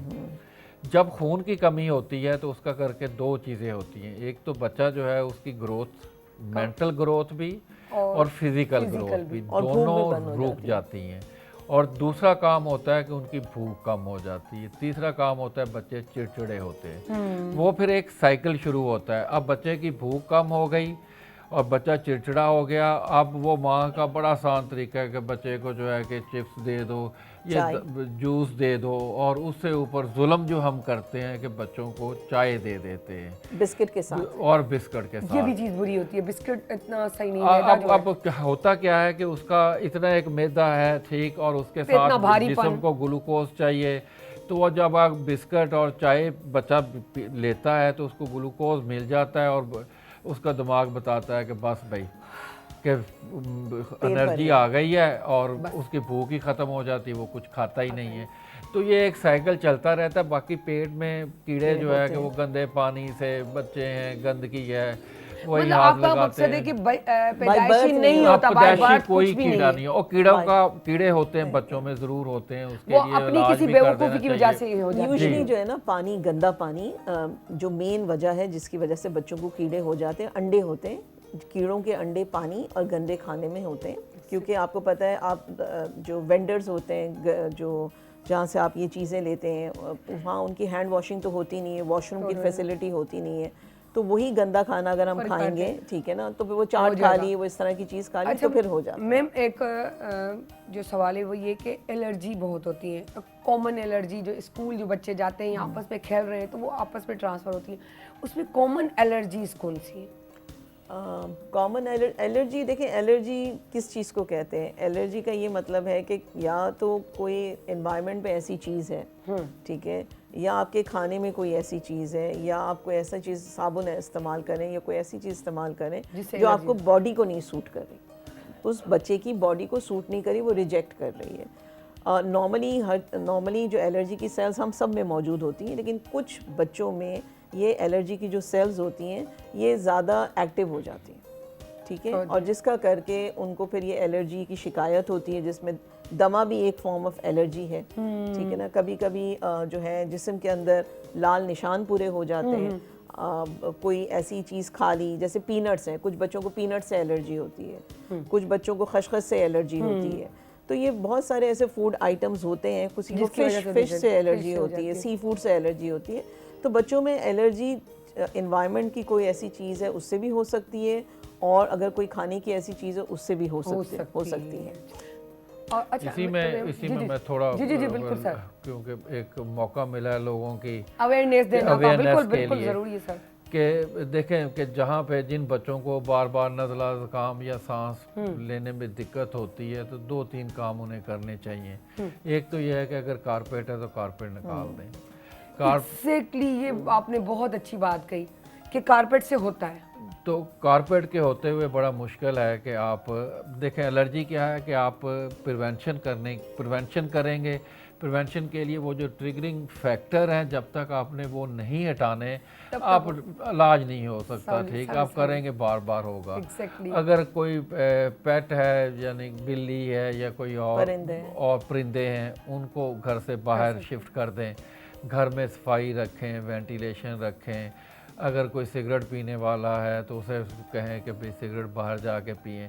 अगर इन बातों पे भी अमल कर लें और रश वाली जगहों पे ना जाएं, छोटे बच्चों को लेके शॉपिंग प्लाजा में शादी ब्याह की तकरीबात हैं वहाँ पे ना जाएं तो बहुत ज़्यादा। अच्छा सर, एक चीज़ तो हम दूर हो गए ना, हमने धूप में बैठना छोड़ दिया, विटामिन डी की, और घर में भी धूप नहीं आती, कितनी कमी आ गई है, आए दिन वो सुस्त कायल रहते हैं कि कुछ नहीं हो रहा। हम लोग चाह रहे कि एसीओ में सारा दिन बंद रहे। एक चलने फिरने वाला, काम करने वाला, जैसे अगर प्रेगनेंसी भी होता मोमन कहते हैं नहीं आराम कर लो, आराम नहीं, वो जितना जो पहले की माएँ थी वो कर नहीं रही थी, सही, और बच्चे भी ज़्यादा, उनके जो डिलीवरीज थी वो भी ज़्यादा होती थी लेकिन एक्टिव थी। आज सिर्फ 2 बच्चे पैदा होते हैं, माँ कहती है मैं ख़त्म हूँ, मुझसे कुछ और आगे नहीं होगा, मतलब कुछ नहीं उनसे होता। अच्छा, सेकेंडली ये कि बच्चों पे बात चल रही है तो हेपेटाइटिस बी, जिगर की जो बीमारी है वो भी कहते हैं कि छोटे बच्चों से शुरू हो जाती है, इस ट्रू? जी, क्या है कि हेपेटाइटिस बी और सी ये मतलब खाने पीने की चीज़ों से नहीं, ये खून में इन्फेक्शन होने से लगता है, और माँ से तो छोटे बच्चों को हो सकती है, माँ से बच्चों में ट्रांसफ़र हो सकता है। अब बहुत सारे बच्चों में ये एक इशू बन जाता है, बहुत सारे नहीं बनता, लेकिन इसके साथ हमारे काफ़ी हेपेटाइटिस बी और सी बहुत ज़्यादा इंटीरियर सिंध में तो समझे बेशुमार केसेस हैं। वजह क्या है, आपके ये जो बार्बर है वो अपनी नॉन स्टरलाइज वो चीज़ें यूज़ करते हैं शेविंग के लिए, बाल काटने के लिए। डॉक्टर्स बहुत सारे सिरिंजेस यूज़ करते रहे, आपने लड़काना में एक केस भी सुना होगा, ठीक, तो वो सिरिंजेस नहीं बार बार यूज़ होती हैं, तो वो उससे बच्चों में भी ये इन्फेक्शन हो सकती है, बड़ों में भी हो सकती है, और है और उसको रोका जा सकता है। हेपेटाइटिस बी की भी वैक्सीन अवेलेबल है, अगर लगवा लें तो लाइफ लॉन्ग 5 साल बाद आपको बूस्टर लेना पड़ता है, लेकिन 5 साल के लिए आप बच सकते हैं इससे। हेपेटाइटिस सी की भी वैक्सीन पे काम हो रहा है, काफ़ी ट्रायल हो गए हैं। तो इसी तरह हेपेटाइटिस सी से भी अगर हम थोड़ी थोड़ी एहतियात करें ना हर चीज़ में, मतलब आप पानी उबाल लें, ठीक है, तो आप कम से कम पेट की बीमारियों से बच जाएंगे। कर सकते हैं, आप हिफाजती टीके लगा लें तो बहुत सारी ये खतरा है, और उनसे बच अमीर होना जरूरी नहीं है, घर में बैठ के कर सकते हैं। और जगह जगह अच्छा गवर्नमेंट ने बहुत सर्विसेज दी हुई हैं, हर जगह पे अवेलेबल है। आप पोलियो के कतरे पिला लें, कितना एक काम है, 2 कतरे पिलाने इतने सर बेवकूफ हैं जिंदगी में 3 दफा 4 दफा। कि सफाई निस्फ ईमान है, और वो उस पे किसी पे इस पे नहाते लागू नहीं है नहीं कि है। गरीब और अमीर पे, नहीं। वो सब पे। और वो साफ सुथरा रहना पहनना, आप सादा कपड़ा सूट पानी से निकाले, इस्त्री भी ना करें, नहीं है इस्त्री, चलो कोई बात नहीं, आप उसको धूप में टांग दें, धूप में टांग के आप इस्तेमाल करो, कितना अच्छा हो जाता है वो। लेकिन वो चीज़, हम तो गरीब लोग हैं, हमसे कहाँ होगा, हमारे पास थोड़ी स्त्रियां हैं या हमारे पास इतना पैसा, भाई पैसे की यहाँ जरूरत क्या है, पानी तो फ्री का है। हाँ, उसको धो लें, धो हाँ, के धूप में exactly. सुखा लें, फिर भी पानी साफ को हो उबाल जाता है। लें, लकड़ियों पे आप लकड़ियां चुनते हैं तो वो हमारे पास ये अब हमारे यहाँ एक और बड़ी जल्द की बीमारी है स्केबीज, जो कि लगती एक दूसरे से है और वो लगती किससे है, गंदगी से। कि अगर आप साफ सुथरे नहीं रहते, जगह साफ सुथरी नहीं, और उसका इलाज क्या है कि अगर एक को हुई तो सारे खानदान को होगी। Exactly. आपको सारे खानदान का इलाज करना पड़ता है, आपको सब बेडशीटें, कपड़े सब आपको धोने पड़ते हैं, वरना वो बीमारी खत्म अच्छा नहीं सर, होती। इस बीमारी पे मुझे एक चीज़ और भी आ रही है, बहुत सी अमूमन ये होती है हमारे यहाँ जो शादियाँ होती हैं तो उसमें भी मसले हो जाते हैं कि फिर वो जो चाइल्ड होता है वो या तो बचते नहीं है, जो अगर होते भी हैं मुश्किल से तो एबनॉर्मल हो जाते हैं कि अपने कजन्स पता नहीं कितने साथ खानदान मिले हुए ये होते हैं। थोड़ा सा है ना? इसमें थोड़ा सा मैं बताना जी, जी, चाहूँगी। सर। ये अमूमन ये कुछ बीमारियां ऐसी हैं जो ख़ानदान में चलती हैं, कुछ बीमारियां ऐसी हैं, जैसे एक बीमारी सिस्टिक फाइब्रोसिस है, वो बहुत कॉमन है, जिसमें बच्चों को फेफड़ों का मसला हो जाता है, उनके फेफड़े बार बार उनको नमूनिया, डबल नमूनिया होता रहता है। ठीक है, तो कुछ थैलेसीमिया है, थैलेसीमिया वो बीमारी है कि जो फैमिली में चलती रहती है, कजन्स, और ये अनफॉर्चुनेटली पाकिस्तान में बहुत कॉमन है, क्योंकि हमारे यहाँ फर्स्ट कज़न मैरिजेस होती हैं, और ये बीमारी अगर माँ के अंदर और वालिद के अंदर, दोनों के अंदर हो कज़न मैरिज में, तो फिर बच्चे में चांसेस होते हैं कि एक बच्चा अगर माँ हर वक्त प्रेग्नेंट होती है, जब भी वो प्रेग्नेंट होती है तो 25% चांसेस होंगे कि उसका एक बेबी जो है अफेक्टेड होगा, यानी कि उसे थैलेसीमिया मेजर होगा। तो ये बहुत, इसलिए बहुत सारी कम्युनिटीज़ पाकिस्तान में ऐसी हैं जो एक्चुअली अपने जब स्कूल भेजती हैं अपने बच्चों को, तो वहाँ स्क्रीनिंग होती है कि आपके बच्चे को थैलेसीमिया की बीमारी के असरात तो नहीं हैं, और ये टेस्ट बहुत सिंपल है। तो अगर फैमिलीज़ में थैलेसीमिया हो तो इन बच्चों का 1 साल की उम्र से लेकर 2 साल की उम्र के अंदर टेस्ट करवा लेना चाहिए, और आगे जाके अगर उनको थैलेसीमिया का असरात हो, जिसको हम ट्रेट कहते हैं, तो फिर ऐसे शख्स से, चाहे फीमेल हो चाहे मेल हो, शादी नहीं होनी चाहिए जिसको भी थैलेसीमिया माइनर है। तो अगर 2 थैलेसीमिया माइनर मिलेंगे तो एक थैलेसीमिया मेजर के चांसेस बढ़ जाएंगे, और ये होता है। इसमें मैं ऐड कर दूं, एक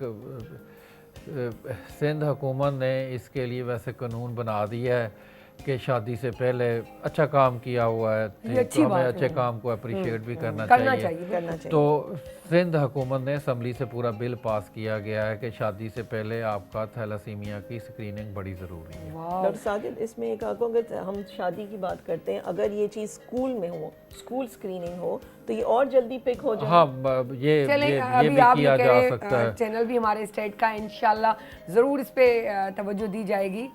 अच्छा सर, एक बज़ाहिर चीज़ नज़र नहीं आती, मैंने नोट किया, बच्चों पे बात चल रही है, एक तो हमारे यहाँ पे बाल कटवा दो भाई, इतने बाल बड़े बड़े, उस पर इतना बोझ रखा हुआ है, उसको पढ़ाई नहीं करने देता, आप काटो भाई, इसके बॉय कट करवा दो। जब तक वो 5 साल की हो तब तक वो बॉय कट ही रहती है, बच्ची भी, बच्चा तो रहता ही रहता है कि उसको तो बॉय कट है, लेकिन लड़की भी बॉय कट रहती है कि ये भी एक, क्योंकि फिर वो जुएं पड़ जाना, बाजार तो जुएं ही होती है, लेकिन कहते हैं कि वो भी बड़ा खून चूसती है। इसमें कितनी सच्चाई है कि ताकि इसकी भी अवेयरनेस आए? हाँ, आपने वो नहीं सर, मुझसे वो सवाल पूछा, आई बिलोंग्स टू, ठीक है, रूरल फैमिली, तो बचपन में हमारे पास ऐसा ही होता था, ठीक है, कि वो घर में बुलाया जाता था तो वो सबके काट जाता था, और हमारा 10 दिन रो रो के बुरा हाल हो जाता था। देखें, इसकी कोई सच्चाई नहीं है, ठीक है, कोई बोझ है या कोई चीज़ है, it's nothing like that, it's a myth. लेकिन इसमें ये बहुत ज़रूरी है कि लाइस जो जुएं हैं वो डेफिनेटली लाइस इनको हम कहते हैं, और ये खून चूसती हैं, ऐसा नहीं है, और इससे एनीमिया होता है। और हमने ऐसे बहुत सारे बच्चे देखे हैं जिनको लाइस की वजह से, क्योंकि वो वाकई अपना घर बना लेती हैं स्कैल्प पे, सर पे, और चूसती हैं, जिसका करके एनीमिया यानी कि खून की कमी हो सकती है। तो वही सफाई पे बात आ जाती है कि सफाई सफाई का रखें, ख्याल उसको रखें। डेली उस कंघी देनी चाहिए सफाई माँ को। रखेंगे तो जुएं भी नहीं होंगी और वो भी नहीं। अच्छा, एक चीज़ जो मैं चाहूँगी, क्योंकि ये प्लेटफॉर्म ऐसा है, हेपेटाइटिस बी की डॉक्टर साजिद ने बात की, तो जिन माओं का हेपेटाइटिस बी का टेस्ट पॉजिटिव होता है प्रेगनेंसी के दौरान, और जब उनका बच्चा पैदा होता है, तो बहुत ज़रूरी होता है कि उस बच्चे को जो नॉर्मल वैक्सीन, पैदाइशी 2 वैक्सीन लगती हैं बच्चे को जब बच्चा पैदा होता है, एक BCG जो कि TB से बचाती है और दूसरा पोलियो। तीसरा जो हम इन बच्चों में लगाते हैं वो लगाते हैं हेपेटाइटिस बी इम्यूनोग्लोबुलिन। ये एक तरह का आप समझ लें मेडिसिन होती है, उन बच्चों को लगती है जिनकी माओं को हेपेटाइटिस बी पॉजिटिव प्रेगनेंसी में होता है। क्यों? क्योंकि ये वाली अगर दवा लग जाए, ये एंटीबॉडी लग जाए बच्चों को विदिन 12 आवर्स ऑफ पैदाइश के 12 घंटे के अंदर, तो फिर उनके चांसेस ऑफ हेपेटाइटिस बी का होना ख़त्म हो जाता है। अच्छा, अब ये भी चीज़ ऐसी है जो कुछ जगहों पे प्रैक्टिस होती है और कुछ जगहों में नहीं प्रैक्टिस होती, और वही वाली बात जैसे आपने की, अवेयरनेस नहीं होती। तो मैं समझती हूँ अवेयरनेस पेरेंट्स को बहुत ज़रूरी है अपने बच्चों के हवाले से, और ख़वातीन और मर्द को अपने तरीके से पता होना चाहिए हमारे लिए क्या चीज़ें हैं, और हमें अपनी अवेयरनेस, अपनी एजुकेशन खुद ही डिसाइड करनी चाहिए। Thank you so much sir, बहुत इन्फॉर्मेटिव बातें हैं पता चली, और वाकई ये बाजार तो ऐसी चीज़। अच्छा, एक ये चीज़ भी ऐड में पूछना चाहूँगी कि बीच में मैंने अभी सुना कि एक हमारी जानने वाली कह रही कि मैंने ना मेरी बेटी को ना वो टैबलेट्स खिलाई। मैंने कहा किस चीज़ की? वो टैबलेट्स खाई, अगर तुम्हारी बेटी के भी सर में जुए तो वो खिला देना, वो खत्म नहीं होगी। अच्छा, मैंने कहा मुझे तो नहीं मालूम है, तो फर्स्ट टाइम सुन रही हूँ। तो मैंने कहा मैं ज़रूर पूछूंगी अपने प्रोग्राम में किसी डॉक्टर से कि ये इसमें भी क्या सच्चाई है, खिलानी चाहिए या नहीं। देखें, बहुत सारी चीज़ें हैं, टैबलेट भी हैं लेकिन अप्रूव्ड नहीं है। उससे बेहतर यह है कि आप कितना जहर एक तरह से खिला रहे हैं बच्चों को, पॉइजन, स्लो पॉइजन अवेलेबल हैं, ठीक है, एग्जैक्टली, एहतियात ऊपर के ऊपर की साथ, चीज़ें हो जाता है। और वो आँखों के लिए भी अच्छे नहीं, तो एहतियात के साथ आप सर धो दें और उससे ज़्यादा सफाई का ख्याल रखें। कंघियों में बांधे वो धागा और यूं करके करें और काम, बस ये बेचने के तरीके हैं दुनिया भर के। थैंक यू सो मच, बहुत अच्छा लगा। इंशाल्लाह फिर कोई ऐसी बात बच्चों पे तो ज़रूर आपको जो है जहमत देंगे। So doctor Shabina and doctor Sajid Sufi, क्योंकि हम साजिद सूफी के नाम से जानते हैं डॉक्टर साहब को।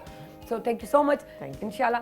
सो सिंपल सी गाल ख़बर पइजी वई, अवेयरनेस की ज़रूरत आहे असांखे, ऐं असांजी अवेयरनेस फालतू ॻाल्हियुनि में कोन्हे, ॼाण में आहे। ऐं हिन मॉर्निंग शो में तव्हांखे मूं चयो आहे त असांजे ड्राइंग में उहा ॼाण मिलंदी आहे। स्टेट जो चैनल आहे, अथेंटिक डॉक्टर्स असां वटि हूंदा आहिनि जेकी तव्हांखे सुठी सुहिणी ऐं जेको आहे फ़ाइदेमंद ॼाण ॾींदा आहिनि। सो वञूं था नंढड़ी साई खणंदे, वरी नए सरप्राइज़ सां तव्हां वटि अचूं था।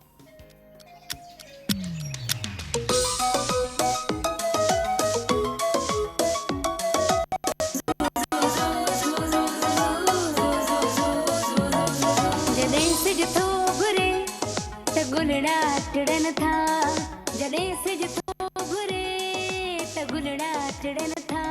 सुबुह जा नवा रंग ॾाढा वणनि था, सुबुह जा नवा रंग ॾाढा वणनि था, सुबुह जा नवा रंग ॾाढा वणनि था। Morning PTV national, morning PTV national, morning PTV national, morning PTV national.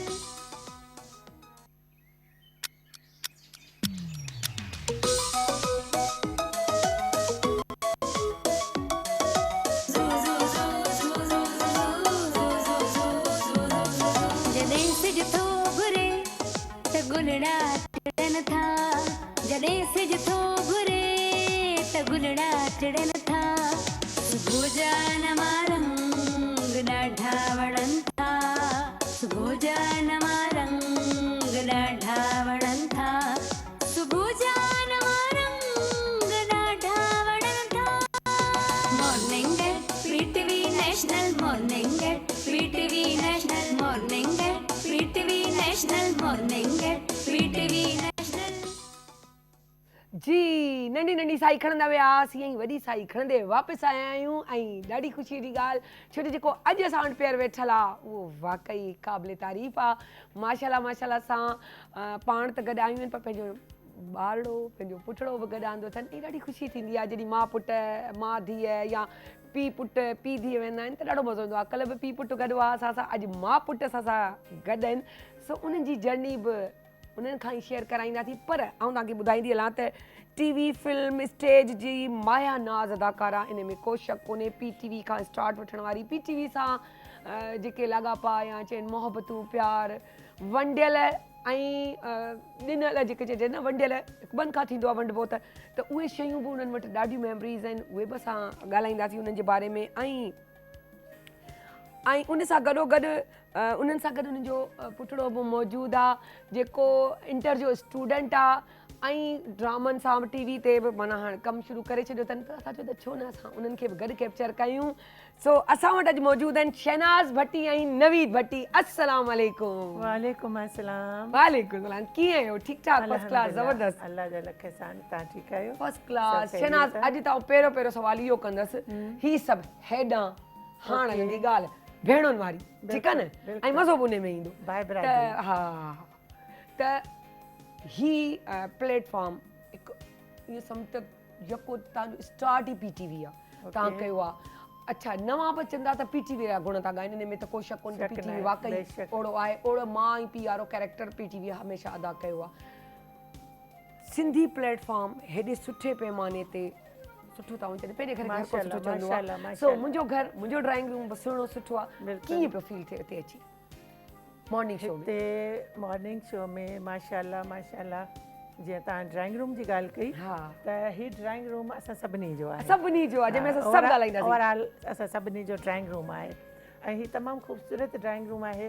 जीअं माण्हू पंहिंजे घर जे ड्राइंग रूम में हर महीने 2 महीने 3 महीने हिकु नयूं शयूं सजाईंदो आहे, रखंदो आहे, त ही उहो हिकिड़ो ड्राइंग रूम आहे जंहिंमें हर सुबुह जो हिकु ताज़ा गुल तव्हां घुरायो था ऐं उन्हनि ताज़नि गुलनि खे पंहिंजे हिन ड्राइंग रूम में रखी ऐं सभु जेके बि असां मुंहिंजे ख़्याल में पाकिस्तान टेलीविज़न जा जेके बि टेक्नीशियन असांजा ओवरऑल असांजा आहिनि, इहा ख़ुशबू उन्हनि ताईं बि आहे। इन में को शक कोन्हे। ऐं वॾी ॻाल्हि इहा त मुंहिंजो स्पेशली इहो लफ़्ज़ हूंदो आहे त असांजे ड्राइंग रूम में जेके बि न आहिनि सभु मुंहिंजियूं भेणियूं, सभु मुंहिंजा भाउर, ऐं भेण भाउरनि में को लिक छुप हूंदी कोन्हे। उहे कचेरियूं, उहे कचियूं, उहे पकियूं, स्पेशली मर्द न खां माइनि खे चवंदी आहियां उहे कचियूं, उहे पकियूं ॾाढियूं कंदासीं ऐं ॿुधाईंदासीं हिकु ॿियनि जूं ॻाल्हियूं। बिल्कुलु। सो वाक़ई इंजॉय ईंदो आहे, इंजॉय कंदो आहे माण्हू जॾहिं रियलिटीअ ते हूंदो आहे।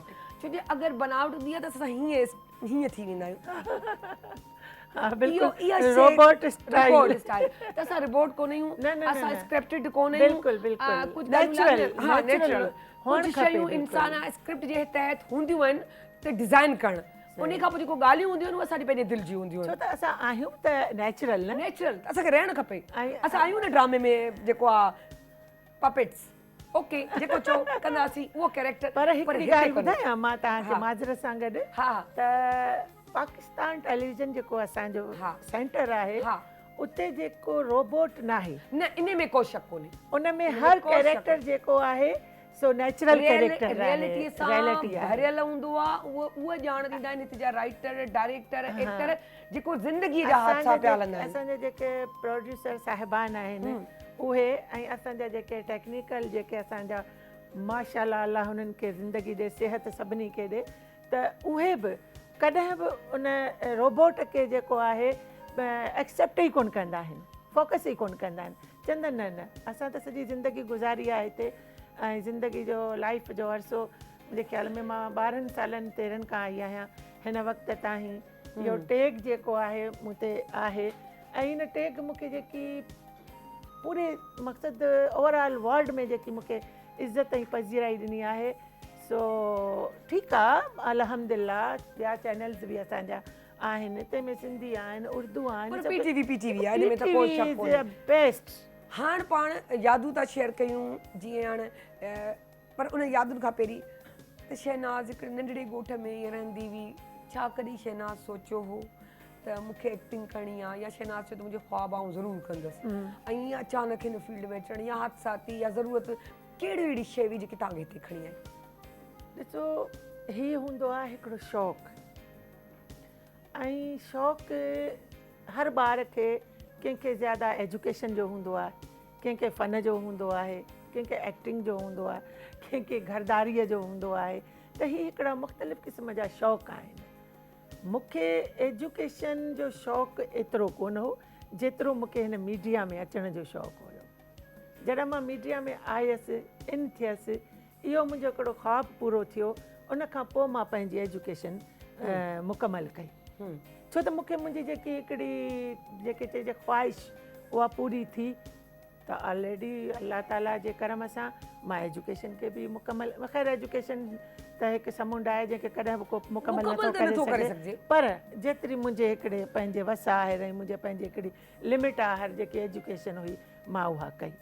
सही तो ख़्वाबु रहियो मुंहिंजो इहो त मां हिकु शहनाज़ नाले जूं त मुंहिंजे ख़्याल में सिंध में, पाकिस्तान में, पूरी दुनिया में घणेई छोकिरियूं ऐं मायूं आहिनि, वुमेन्स आहिनि, पर हीअ शहनाज़ जेकी आहे इहो नालो त मुंहिंजो शहनाज़ आहे, पर इन शहनाज़ नाले ते जेको टैग आहे इहा इज़त मुंहिंजे हिन पाकिस्तान टेलीविज़न सेंटर खे आहे।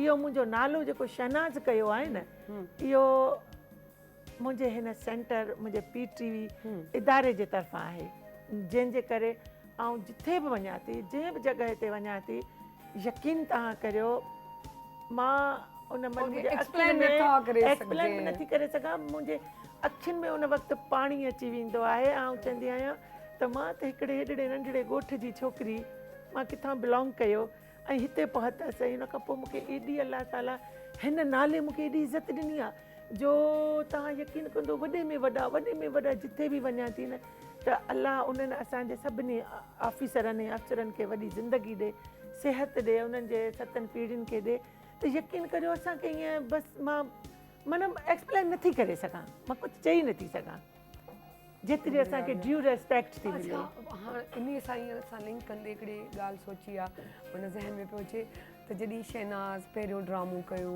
ऐं शहनाज़ खे हुनजी पंहिंजी महिनत जो चेक आयो त मिनाज़ वठि हीउ तुंहिंजो आहे शहनाज़, ऐं उहो बि 25 रुपए जो। हा, पर उन दौर में 25 रुपए जी बि पंहिंजी अहमियत हुई, हर शइ में, हर दौर में। ॾिसो तव्हांजो मादर सां सायरा साहिबा, रेडियो पाकिस्तान हैदराबाद तां मूंखे जेको फीचर कयो हुअमि हुन जो चेक मूंखे मिलियो हो 75 rupees, 75 rupees feature radio Pakistan Hyderabad खां। ऐं उन खां पोइ मां ड्रामो कयो हो त उनजो असांखे चेक मिलियो हो 120 रुपया। 120 रुपया, 125 कोन, माना हा मिस्टेक न, पर तव्हांखे उनजी ख़बर कान्हे न। अच्छा, असां इंटरव्यू में तव्हां हिकिड़ी जॻह ते चयो त उतां इहो कैप्चर थियो आहे तव्हांजो। अच्छा, 25 रुपया निकिता त असां 25 रुपया ई चयासीं जी, इंसान थी वेंदो आहे। तव्हां हुन में 50 में 75 मिलाया त 25 थी विया। सही आहे, गुड सेंस ऑफ ह्यूमर। 50 में तव्हां 75 मिलाया त उहे 75 थी विया। सही आहे, गुड आहे यार, इहो ई थींदो आहे। ॻाल्हि ॿुध, तो मूंखे यादि अथई न कल्ह छा कयो, तो मूंखे पंहिंजो वॻो पाइणु कोन, ऐं तोखे पंहिंजो वॻो छो ॾियां, तोखे एतिरा वॻा ॾेई चुकिया, हाणे त तूं हीअ कमु वञी उहो बीठो भेण वारो। अरे हाणे ॿुधो हूंदई यार, पोइ हिन में ही मिलाए छॾ त हीअं थी वेंदो। ऐं सायरा साहिबा, ॿियो त रेडियो पाकिस्तान टेलीविज़न जो जेको पहिरियों ड्रामो, यार साहिबा न Saira, okay Saira, okay Saira, due respect. यार असांखे हिन इदारे सिखायो न, भले पंहिंजी इदारे असांखे तव्हां असांजा सीनियर, तव्हां असांजा लेजेंड, तव्हां मुंहिंजे लाइ हिकिड़ी मतिलबु ऐं शायदि तव्हां वांगुरु आउं बि एक्सप्लेन न पई करे सघां, त मुंहिंजे लाइ ख़ुशीअ जी ऑनर जी ॻाल्हि आहे त तव्हां सभु असांजा एॾा सुठा, सुलक्षणा, समझदार, प्यारा सिंधी के बि महिमान आहिनि, चाहे सिंधी, पंजाबी, बलोची, पठाणी या उर्दू स्पीकिंग, पर मुंहिंजे लाइ क़ाबिल एतिराम आहिनि, मूंखे ख़ुशी थी महसूस। सही, बिल्कुलु। आर्टिस्ट जेको आहे न उनजी का ज़ात कान्हे, बसि उनजो सरनेम आहे। असांजे पाकिस्तान में त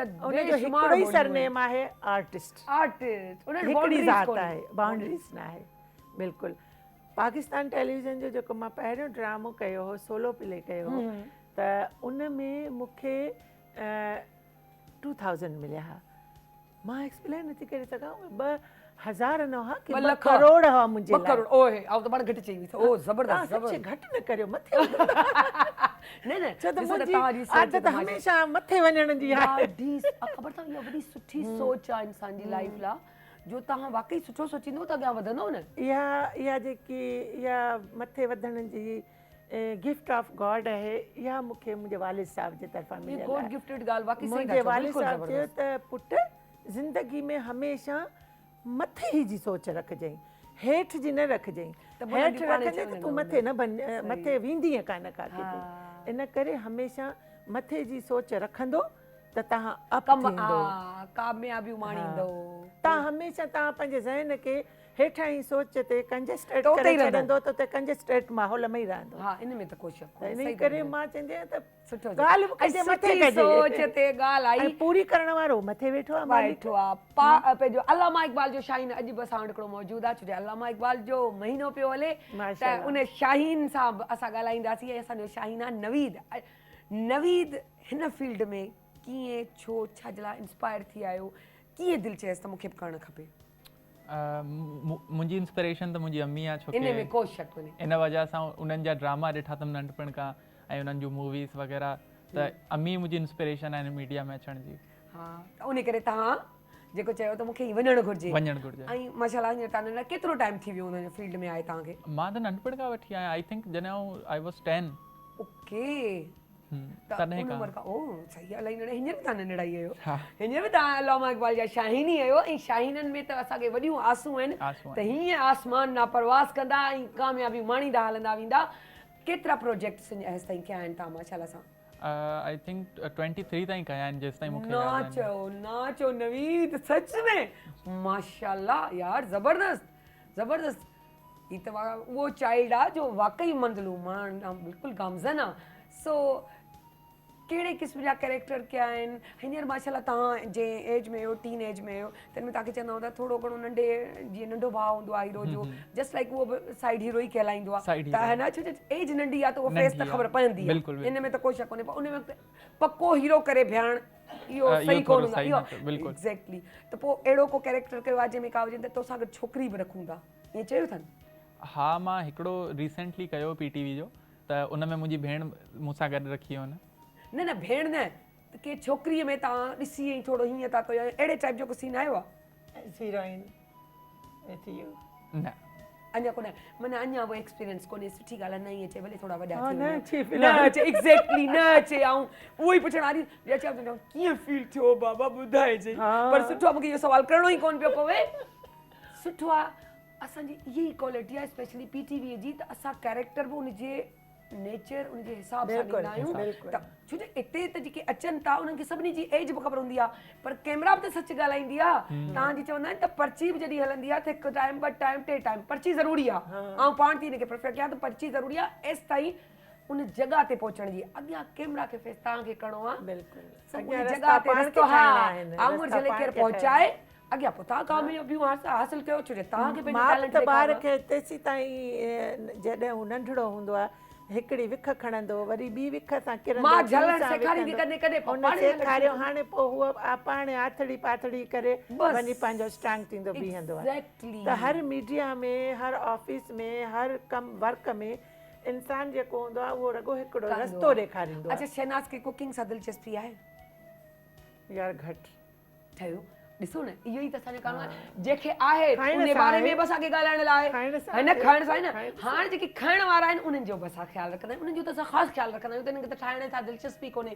या ठाहिण नथो अचे ॿई ॻाल्हियूं हूंदियूं आहिनि सो असां वटि मूं चयो आबदा ईअं ॾिस बि तव्हां बची वेई छो न थी नियारी मूंखे त मूं चयो आऊं हाणे आबदा न नियारियां अस्सलाम वालेकुम आबदा कीअं आहियो वालेकुम अस्सलाम सायरा तव्हां कीअं आहियो ठीकु आहियो फर्स्ट क्लास मूंखे कलर्स पिंक पिंक अलाए छा पिया नज़र अचनि ॿार बि असां वटि मौजूदु आहे त मूंखे लॻे थो तव्हांखे जेको तव्हां पढ़ंदा आहियो त सुभाणे कहिड़ा महिमान आहिनि त उन हिसाब सां तव्हां ॾाढो अॼु असां मिठाई ऐड था कयूं ट्राइफल में ओह वाओ हे क्रीमी कस्टर्ड त मां ठाहियो आहे हिन में असां ऐड कंदासीं मिठाई जेका डिफरेंट कलर्स जी आहे हिनखे चमचम बि चयो वञिबो आहे नंढड़े साइज़ जी बि हूंदी आहे ऐं दूध दुलारी में बि हिनखे ऐड कयो वञिबो आहे त मां हिन जा स्लाइसिस कया आहिनि छो त मुंहिंजी दिलि पई चए त हिनखे थोरो कलर्स ॾेई हिनखे ख़ूबसूरत सो असां गार्निश कयूं त हे मां हिन जी स्लाइसिस कया आहिनि ऐं तव्हां पंहिंजी मर्ज़ीअ सां हिन में ऐड करे सघो था हिननि जी लेयर्स बि हणी सघो था पर जेको अॼु असांजी ड्रिंक आहे हू आहे कोल्ड कॉफ़ी उहा त सियारे में असांजी हॉट कॉफ़ी हलंदी आहे पर उहे तमामु माण्हू जेके सियारे में बि हाँ थधा छो जो ड्रिंक पसंदि पसंदि तव्हां कंदा आहिनि। गर्मीअ में यार कॉफ़ी पीअंदा आहिनि माण्हू, हाँ, हर कंहिंजी नेचर जो बिल्कुलु। हिसाब त आहे। मां आइस तव्हां हिन में बिल्कुलु ऐड करे सघो था, पर हींअर मौसम काफ़ी थधो आहे त हे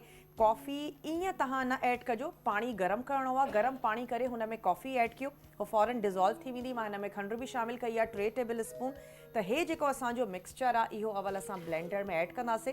उअं त तव्हां सिंपली बि मिक्स करे सघो था, पर ब्लेंडर में थोरो सुठे तरीक़े सां मिक्स थी अच्छा वेंदो। ये प्योर खीर आहे, हिन में पाणी प्योर थोरो involve खीर आहे? आहे, हिन में असां पाणी न ऐड कयो आहे, हिन में कॉफ़ी असां पाणी में मिक्स कई हा आहे। त उहो थोरो पाणी बसि पइजी वियो। हाँ, छो त हे काफ़ी रिच हूंदी आहे, बल्कि इन में क्रीम बि ऐड कई वञिबी आहे, बाज़ वक़्त आइसक्रीम बि शामिलु कंदा आहिनि। उहो त असां- तव्हांजो आहे। हाँ, त असां Optional, हिन खे तव्हांजी खीर दिलि में था चए जेकी ठाहियूं। वणे थी। हा, बिल्कुलु यार इहो तरीक़ो सही आहे हिन ग्राइंड करण जो, महिनत घटि करणी पवंदी।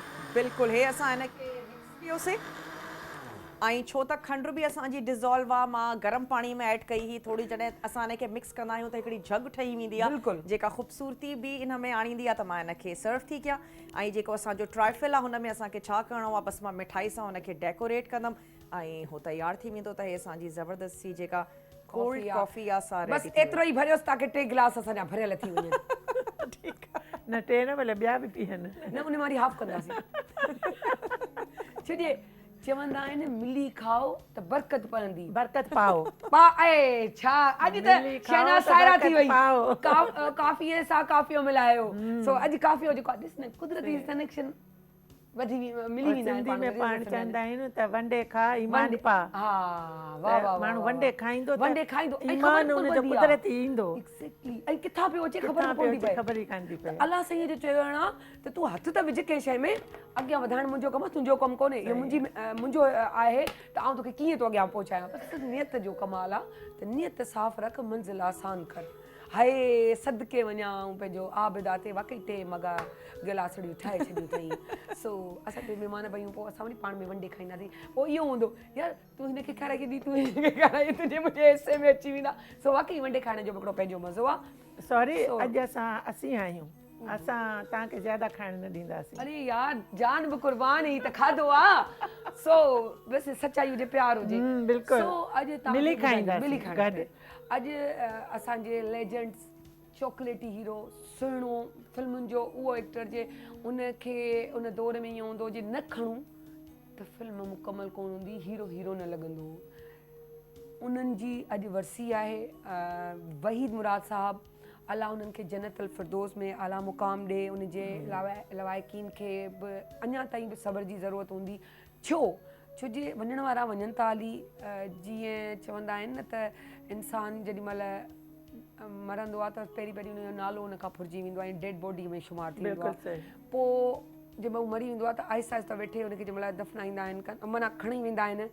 सो थोरी ॻाल्हि वञी ईअं बीहंदी आहे त विया त थोरी थधिकार ईंदी आहे, वरी थोरो अॻियां वेंदा आहिनि थधिकार, जॾहिं वञी दफ़नाए छॾींदा आहिनि ॿी थधिकार, त अलाह साईं थोरो दिलि ते मोहर रखंदो वेंदो आहे। जॾहिं कांधी वापसि अची वेंदा आहिनि त हिकिड़ी वॾी मोहर अची वेंदी आहे। ऐं जेको वक़्तु हूंदो आहे, वक़्तु हलंदो आहे त उहो आहिस्ता आहिस्ता मुंहिंजो रब सब्र ॾींदो रहंदो आहे। पर स्पेशली जंहिं महिल के अहिड़ी ॾींहं ईंदा आहिनि, सेलिब्रेशन ईंदी आहे ख़ानदान जी, ॿार जी, बचे जी, चाहे पीउ वयल हुजे, माउ वयल हुजे, त उन्हनि जूं यादूं ताज़ा थी वेंदियूं आहिनि।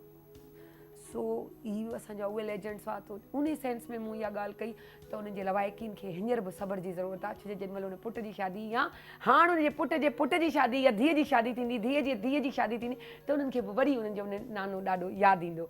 सो अलाह उन्हनि खे जन्नत अल फिरदौस में आला मुक़ाम ॾे। ज़िंदगी आहे, हलंदी रहंदी, असांखे बि वञिणो आहे, तूं वई हली, असांखे अचिणो आहे। सो तव्हां फिल्म इन ॻाल्हि ते फिल्म ज़हन में आई त फिल्म में बि तव्हां माशाल्लाह सां कमु कयो। छा एक्सपीरियंस रहियो फिल्म ऐं ड्रामे में? फिल्म ड्रामो जेको आहे उन में उहो असां लाइ इलाही वॾो आसान आहे।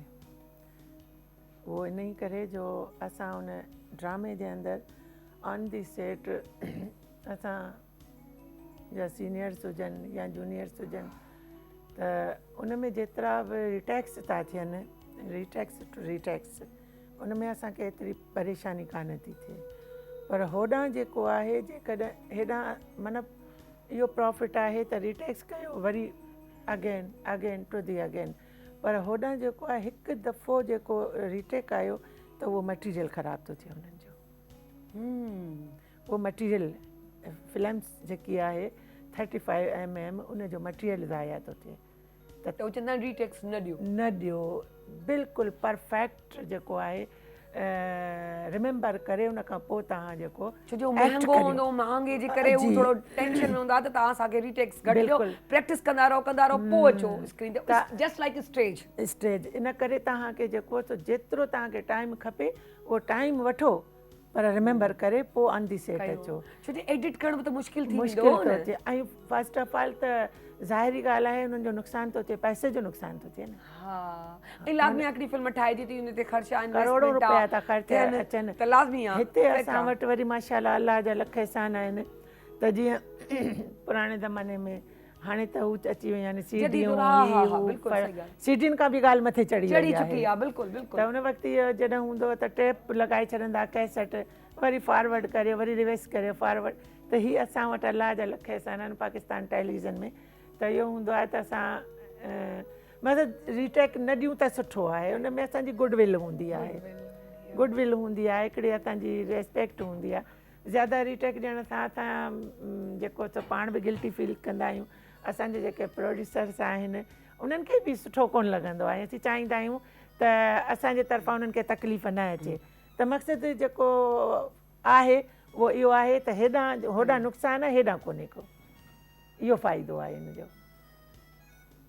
अच्छा, हिकिड़ो ॻाल्हि ॿुधीसीं त तव्हां घोड़े तां किरी पिया रिकॉर्डिंग जे दौरान, उहा त जर्नी शेयर कयो पंहिंजी। हा, हीअ जलाल चांद जो फिल्म हुई, उन में जेको इहो वॾो ख़ूबसूरत हिकिड़ो किस्सो आहे ऐं आउं शेयर करणु चाहियां थी, ऐं मुंहिंजे ख़्याल में मां फस्ट टाइम थी शेयर करियां। मां अल्हम्दुलिल्लाह अल्लाह जी महिरबानी सां ॾाढा इंटरव्यूज़ ॾिना आहिनि, पर जेकॾहिं जे तव्हां इहा घोड़े जी ॻाल्हि कई आहे त मां रियल सिचुएशन ॿुधायां थी उन टाइम जी। छा आहे त मीडिया में जॾहिं छोकिरी नंढी ईंदी आहे त उहे चवंदा आहिनि गुल जे मथां भंवर घणेई हूंदा आहिनि। सही, असांजो ड्राइंग रूम गुल जे मथां भंवर घणेई हूंदा आहिनि, गुल जी ख़ूबसूरती कीअं ख़बर पए त हीअ गुल आहे। सही आहे। सो उन वक़्तु मां शूटिंग जे दौरान पहिरीं राति जो मुंहिंजी पिक्चराइज़ पई थिए फिल्म जलाल चांद जो, उन में मां सीन करे अची हीअं वेठी आहियां लॉन में, इलाही हीअं गैदरिंग लॻी पई आहे, ऐं उन में जेको सो कंहिं जंहिंखे चवंदा आहिनि मिड़ई थोरी बदमाशी कई, उहा अची उहा शरबत वठो शरबत वठो शरबत वठो, सभिनी जे अॻियां गिलास गिलास गिलास गिलास हीअं, ऐं मुंहिंजो वालिद साहब बि मूंसां गॾु हुयो, उहो वरी मर्दनि में वेठा, मां वरी हेॾां ईअं वेठी हुअसि, त उहो गिलास जो मां खयो त मूंखे हिकिड़ी गिलास में, मां रियल पई ऑनेस्टली तव्हांखे इहा ॻाल्हि थी ॿुधायां, पंहिंजी लाइफ में फस्ट टाइम पई ॿुधायां। ओके, अॼु मां फस्ट टाइम थी ॿुधायां तव्हांखे, त इहो मूंखे घोड़े तां किरियसि न किरायो वियो मूंखे, वजह छा हुई? हा, हाणे ॿुधायां पई न, उहो तव्हांखे एक्सप्लेन पई करियां। त पोइ जॾहिं मां हीअं रखियो त मूंखे हिकिड़ी अजीब उन में रऊ अफ़ज़ा जे शरबत में धप मूंखे आई, एॾी उनजी हिकिड़ी अजीब फ्रिक्वेंसी हुई जो मुंहिंजो दिमाग़ जीअं चकराइजो। त मुंहिंजे वालिद साहब खे मां चयो बाबा हीअ आउं नथी पियां, हिन महिल छा आहे, मूंखे धप थी अचे। वालिद साहब मुंहिंजे लाज़मी न मर्द ज़ात त तव्हांखे ख़बर आहे त हर शइ खां वाक़ुफ़ु हूंदा आहिनि, उहे भाउ हुजनि, पीउ हुजे, मुड़ुसु हुजे, केरु बि हुजे। मूंखां पुछे हीअ कंहिं तव्हांखे ॾिनो? मां चयो फलां ॾिनो आहे, मां नालो न खणंदसि। हा, न ज़रूरी आहे, हा, न थोरो नालो ज़रूरी आहे, भली ढक भलो ढकी भली आहे, हा, असली ढकी भली आहे। त मुंहिंजे वालिद साहब जो कंहिं ॾिनो? मां चयो ई फलां मूंखे ॾेई वियो आहे। वालिद साहब उनखे ओॾी महिल ख़ूब जेको आहे जेको करे सघियो त असांजो डायरेक्टर हो, उन बि उनखे ॾाढो उते जे वेठल माण्हुनि बि, पर आख़िर उनखे कंहिंजी त पुश्त बनाई हुई न, जंहिं उन इहो कमु कयो। हिकिड़ो अदना माण्हू ईअं नथो करे सघे, एक्ज़ैक्टली अदना माण्हू नथो करे सघे। पोइ जेको सो उनखे हिकिड़ी पंहिंजी उहा हुई त मुंहिंजी हेॾी इंसल्ट थी आहे, ऐं मूंखे हेॾो कुझु इहो जेको आहे हीअं थियो आहे। पोइ वरी मुंहिंजी इहा घोड़े जी चेज़िंग हुई, चेज़िंग में मूंखे सम्झो त उहो किडनैप करे पियो वञे, टक टक टक किडनैप करे, उन सचो किडनैप कयो न, हुन पंहिंजी बाहि अंदरि अची कढी, त मूंखे जेको ज़लील कयो वियो, मूंखे जेको मारियो वियो, मूंखे जेको एतिरो कयो वियो। पोइ उन किडनैप जे दौरान जेको कंदे कंदे डज़ मूंखे हिते उन जो 2 नाली जेकी गन आहे उनजो बट डज़ आयो किरी पिया। लाज़मी न मां हाणे नंढी एज जी हुअसि ऐं मां बेहोश न थी पर अगरि किरी तव्हां वियसि। वॾा बि हिन एज में थिया त लाज़मी अफेक्टेबल ॻाल्हि आहे, थी वञे, इहो ई कंहिंखे थिए, बि चाहे लॻंदो नंढो त चाहे उहो वॾो हुजे, थींदो, चाहे मर्द हुजे। मां बेहोश थी जी। वियसि हली किरी पियसि, मूंखे कीअं उतां ई खयनि के कुझु बि यादि न कुझु बि न रेस्ट हाउस पहुचायनि, टंडो आदम रेस्ट हाउस पहुचायनि। अख़बारुनि में ॻाल्हि अची वई, मुंहिंजी माउ ज़िंदगी में कॾहिं जंहिं चवंदा आहिनि ॻोठ ऐं घर खां आई ॿाहिरि न निकिती, उनखे ख़बर पइजी वई त तुंहिंजी धीउ जो एक्सीडेंट थियो आहे ऐं मरी वई हली, अलाए छा, अलाए हालति ख़राबु आहे। मुंहिंजी माउ ज़िंदगी में कॾहिं ट्रेन में न वेठी, उन ॻोठ खां ॿाहिरि न निकिती, फाटक न टिपी, उहा कीअं उते पहुती आहे, वल्लाह उनखे अलाह पहुचायो, अलाह साईं जे फ़रिश्तनि पहुचायो। मां ईअं पई हुजां ॾिसां हीअं मुंहिंजी हालति ख़राबु हुजे, पर फ़न ऐं हुनर जो जेको जुनून आहे, जंहिंखे इश्क चइजे, जीअं माउ खे औलाद सां मोहबत आहे, तीअं मूंखे हिन फ़न सां मोहबत आहे। हीउ फ़न मुंहिंजो औलाद आहे, बचा आहिनि, हीउ फ़न मुंहिंजा बचा आहिनि। उन वक़्तु मां हे सोइलिंग हुजे, हे ब्लैक सॼो अखि सॼा हे ब्लैक, हे सोइलिंग, चइनि त राति जो गानो करिणो आहे, पिक्चराइज़ करिणो आहे, मां चयो okay done, I am ready. अच्छा, उहो बट जेको उहो हो कैरेक्टर में त हणणो आहे, नो, पोइ उनखे चयो कोन वियो। पोइ त ज़ाहिरी ॻाल्हि आहे, सभिनी चयो। हाणे तव्हां ख़बर अथव इहा ओनियर उनखे ॻाल्हि कढी पहिरीं कई छॾियो। हूंदी हेसि ताईं त माण्हू रिसर्च करे चुका हूंदा त उहो कंहिं बटायो हा। कंहिं ऐं जेको आहे कहिड़ो ड्रामो हो, है न? जलाल चांद जो फिल्म हुई। हा, जलाल चांद जो ऐं फिल्म ड्रामो उनखे जेको बि पोइ आहे। उतां ई कढी छॾियनि, उन सेट तां उन माण्हूअ खे ई कढी छॾियनि, सभु कुझु कयनि, पर फ़िलहाल मूंखे त तकलीफ़ पहुती न, पर राति जे पर तकलीफ़ जेको आहे न तव्हांखे मंज़िलूं माणाए छॾियूं, मूंखे माशाअल्लाह। कुंदन करे छॾियो, बसि मूंखे कुंदन करे छॾियो। कुंदन करे छॾियो। अच्छा, तव्हांजे इंटरव्यू में हिकिड़ी ॿी बि ॻाल्हि असां ॿुधी हुई त जेको आहे तव्हांजी का साहेड़ी कोन्हे, इहो छा आहे? साहेड़ी कोन्हे? न, बिल्कुलु बि न। छो? नंढपण खां ई न? मां कॾहिं बि तव्हां पंहिंजे माउ ऐं पीउ जे क्लोज़ घणा हुआ? मुंहिंजा जेके दोस्त आहिनि, उहो मुंहिंजो भाउ, मुंहिंजो पीउ, मुंहिंजी दोस्त, मुंहिंजी भेण, मुंहिंजी माउ, ऐं हिन वक़्तु मुंहिंजा ॿिया जेके दोस्त आहिनि या दोस्तियाणियूं आहिनि, उहे मुंहिंजूं धीअरूं आहिनि ॿ, रुमान ईमान, ऐं मुंहिंजा जेके दोस्त आहिनि, मुंहिंजा 3 पुट आहिनि।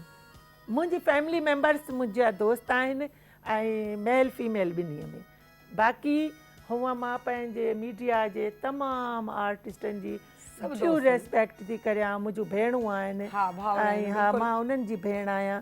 ऑन दी सेट असां ईंदा आहियूं, महसूसु कोन थींदो आहे, ऐं महसूसु ईअं थींदो त हीअ ॾाढा क्लोज़ इहे के सहेलियूं आहिनि, दोस्तूं आहिनि। ईअं हुजणु खपे न, हुजणु खपे। शहनाज़ सेट ते आई त सभिनी जी आहे, सेट तां वेही त रुॻो पंहिंजे घर जी, ॿियो कंहिंजी बि न। हुजणु बि ईअं ई खपे, छो जो सभु असांजा दोस्त ई आहिनि, सभु दोस्त आहिनि, बस हिकिड़ी ॻाल्हि हली बेस्ट फ्रेंड्स जी, माना सहेलीअ जी, उहा हिकिड़ी अलॻि शइ हूंदी आहे, बाक़ी त सभु दोस्त ई हूंदा आहियूं मन सां, इन में त को शक कोन्हे। लाज़मी मिलूं था, कयूं था, त इहे शयूं त आहिनि।